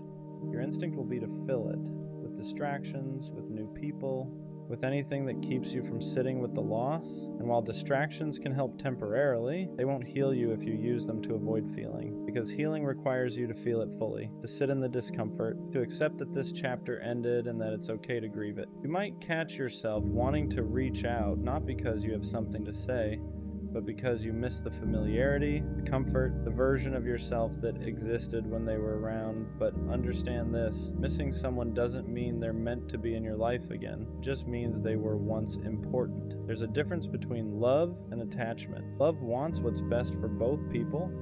Attachment wants relief from pain. And most of the time when you want to go back, it's attachment talking, not love. It's the part of you that's scared of being alone, not the part that's thinking clearly. This is where growth actually happens. In the moments where you choose not to reach out, where you choose to sit with the ache instead of numbing it. You choose yourself even when it feels lonely. Every time you make that choice, you're rebuilding trust with yourself. You're proving that you can survive without them. And slowly, that silence won't feel so loud anymore. It'll start to feel like space. Space to think, space to breathe, space to rediscover who you are without them. And in that space, something new begins to form. Not another person, but a stronger version of you. One of the hardest things you'll face once you start letting go is the emptiness it leaves behind. Not just emotional emptiness, but routine emptiness. It used to be part of your day. Someone you talked to when something good happened, someone you leaned on when things went wrong. And now there's this silence where their presence used to be. That silence can feel unbearable at first. Your instinct will be to fill it with distractions, with new people, with anything that keeps you from sitting with the loss. And while distractions can help temporarily, they won't heal you if you use them to avoid feeling, because healing requires you to feel it fully, to sit in the discomfort, to accept that this chapter ended and that it's okay to grieve it. You might catch yourself wanting to reach out, not because you have something to say, but because you miss the familiarity, the comfort, the version of yourself that existed when they were around. But understand this. Missing someone doesn't mean they're meant to be in your life again. It just means they were once important. There's a difference between love and attachment. Love wants what's best for both people. Attachment wants relief from pain. And most of the time when you want to go back, it's attachment talking, not love. It's the part of you that's scared of being alone, not the part that's thinking clearly. This is where growth actually happens. And the moments where you choose not to reach out, where you choose to sit with the ache instead of numbing it, where you choose yourself even when it feels lonely, every time you make that choice, you're rebuilding trust with yourself. You're proving that you can survive without them. And slowly that silence won't feel so loud anymore. It'll start to feel like space, space to think, space to breathe, space to rediscover who you are without them. And in that space, something new begins to form, not another person, but a stronger version of you. Eventually you start noticing small shifts, not dramatic ones, nothing that feels like a movie moment, just quiet changes. You wake up and they aren't the first thought in your head anymore. You go a few hours without checking your phone. You laugh at something and realize it didn't immediately remind you of them, and for a second you feel guilty for that. Like moving forward means erasing what you had. It doesn't. Healing isn't linear. Some days you'll feel strong, other days a random memory will knock the wind out of you. It doesn't mean you're going backwards, it means you're human. You spend time building something emotionally, tearing it down takes time too. Be patient with yourself in that process. This is also when clarity starts setting in. You begin to see things more honestly, the red flags you ignored, the effort imbalance, the moments where you shrunk yourself just to keep them around. You realize how often you settled for breadcrumbs and called it love because you didn't want to accept the truth. And instead of hurting you, that realization empowers you. Because now you know what you don't want. You know what you won't tolerate again. You know that love shouldn't feel like confusion, anxiety, or constant self-doubt. It shouldn't make you question your worth. It shouldn't require you to beg for effort or clarity. You also start forgiving yourself for staying too long, for hoping too hard, for ignoring your intuition. You did the best you could with what you knew at the time. That version of you was just trying to be loved. There's nothing shameful about that. And slowly you stop romanticizing the past. You stop replaying only the good parts. You start remembering the nights you felt lonely even when they were still around. Times you felt anxious instead of secure. The moments you felt like you were asking for too much when you were really just asking the wrong person. That's when letting go stops feeling like loss. It starts feeling like relief. At some point, you stop asking yourself why it didn't work. That question loses its power, not because you found every answer, but because you finally realize the answers wouldn't change the outcome. Understanding doesn't always heal you. Acceptance does. You accept that you loved genuinely, even if it wasn't returned the same way. You accept that you showed up fully, even if they didn't know how to meet you there. You accept that some people come into your life to teach you something, not to stay forever. And that lesson, as painful as it was, shaped you into someone wiser. You start trusting yourself again, trusting your judgment, trusting your ability to walk away when something doesn't feel right, trusting that if something ends, you will survive it. That trust is powerful. It changes how you approach everything else in your life. You become more intentional with your time, with your energy, with who you allow access to you. You no longer chase people who are unsure about you. You no longer explain your worth to anyone. You no longer wait around hoping someone will choose you, because you already chose yourself, and that choice shifts everything. You realize you don't need someone to complete you. You're already whole. You wanted them, yes, but you don't need them to be okay. That realization doesn't make you cold. It makes you free. Free from the constant anxiety, free from the emotional limbo, free from the cycle of waiting. You still believe in love, you still want connection, but now you want it without losing yourself, without shrinking, without begging, without settling. You want something that adds to your life, not something you have to recover from, and that's how you know you're healing. Not when the pain disappears completely, but when it no longer controls your decisions. I don't know who needs to hear this right now, but you have to let them go. Not because you didn't care enough, not because what you felt wasn't real, but because holding on to something that's already gone is only hurting you more. They're not coming back, and I know that's a hard pill to swallow. It's one of those truths that sits heavy in your chest because part of you is still hoping, still replaying memories, still thinking maybe one day things will go back to how they were. But the truth is, if they wanted to come back, they would have. You wouldn't be sitting here questioning everything. You wouldn't be overanalyzing every small sign. You wouldn't be waiting for a text that never comes. Someone who wants to be in your life makes that clear. They don't leave you guessing, they don't disappear, and expect you to keep the door open forever. Letting go doesn't mean what you had didn't matter. It doesn't erase the memories, the connection, or the time you shared. It just means you're choosing to stop living in the past. You're choosing to stop punishing yourself by holding on to something that no longer exists, and that choice takes strength, even if it doesn't feel like it right now. I know part of you is scared that letting go means starting over, scared that you won't feel that way about anyone else again, scared that this was your one chance at something special. But that fear is lying to you. Life doesn't give you just one opportunity for love, connection, or happiness. It gives you many, but only if you make space for them. The sooner you let go, the sooner you heal. The sooner you stop checking their page, rereading old messages, and asking yourself what you did wrong, the sooner you start moving forward. And moving forward doesn't mean forgetting. It means accepting. It means allowing yourself to grow past this version of your life. Good things are going to come again, not the exact same things, not the same person, not the same situation, but something new, something healthier, something that won't leave you feeling confused, unchosen, or stuck. I promise you that. So let this be your reminder. You don't need to keep holding on to prove how much you cared. You've done enough. It's okay to release what no longer serves you. Sometimes the bravest thing you can do is finally say goodbye, even when part of you still wishes they'd stay. You know that one friend who always looks fine on the outside? The one who never really asks for help? The one who somehow holds everything together without making a sound? They're the one who cracks jokes when the room feels awkward, the one who lightens the mood when things get heavy, the one who says, "I'm good," so casually that nobody questions it. But if you look closely, their eyes tell a different story. They're always there, always listening, always giving advice, always making time. If someone's hurting, they show up. If someone needs comfort, they provide it. If someone feels lost, they help them find direction. They became the glue without ever asking to be. And over time, they learned something dangerous. They learned that people rely on them being strong. They learned that when they show pain, it makes others uncomfortable, so they stop showing it. They mastered the art of looking okay. You don't see how tired they really are. You don't see the nights they sit in silence, staring at nothing, trying to keep themselves from falling apart. They laugh, but it's lighter now. They smile, but it doesn't reach the same place as it used to. They say they're just tired, when in reality they're exhausted in ways sleep can't fix. They learned how to bottle everything up, how to swallow emotions mid-sentence, how to carry pain quietly so no one else has to deal with it, because they don't want to be a burden.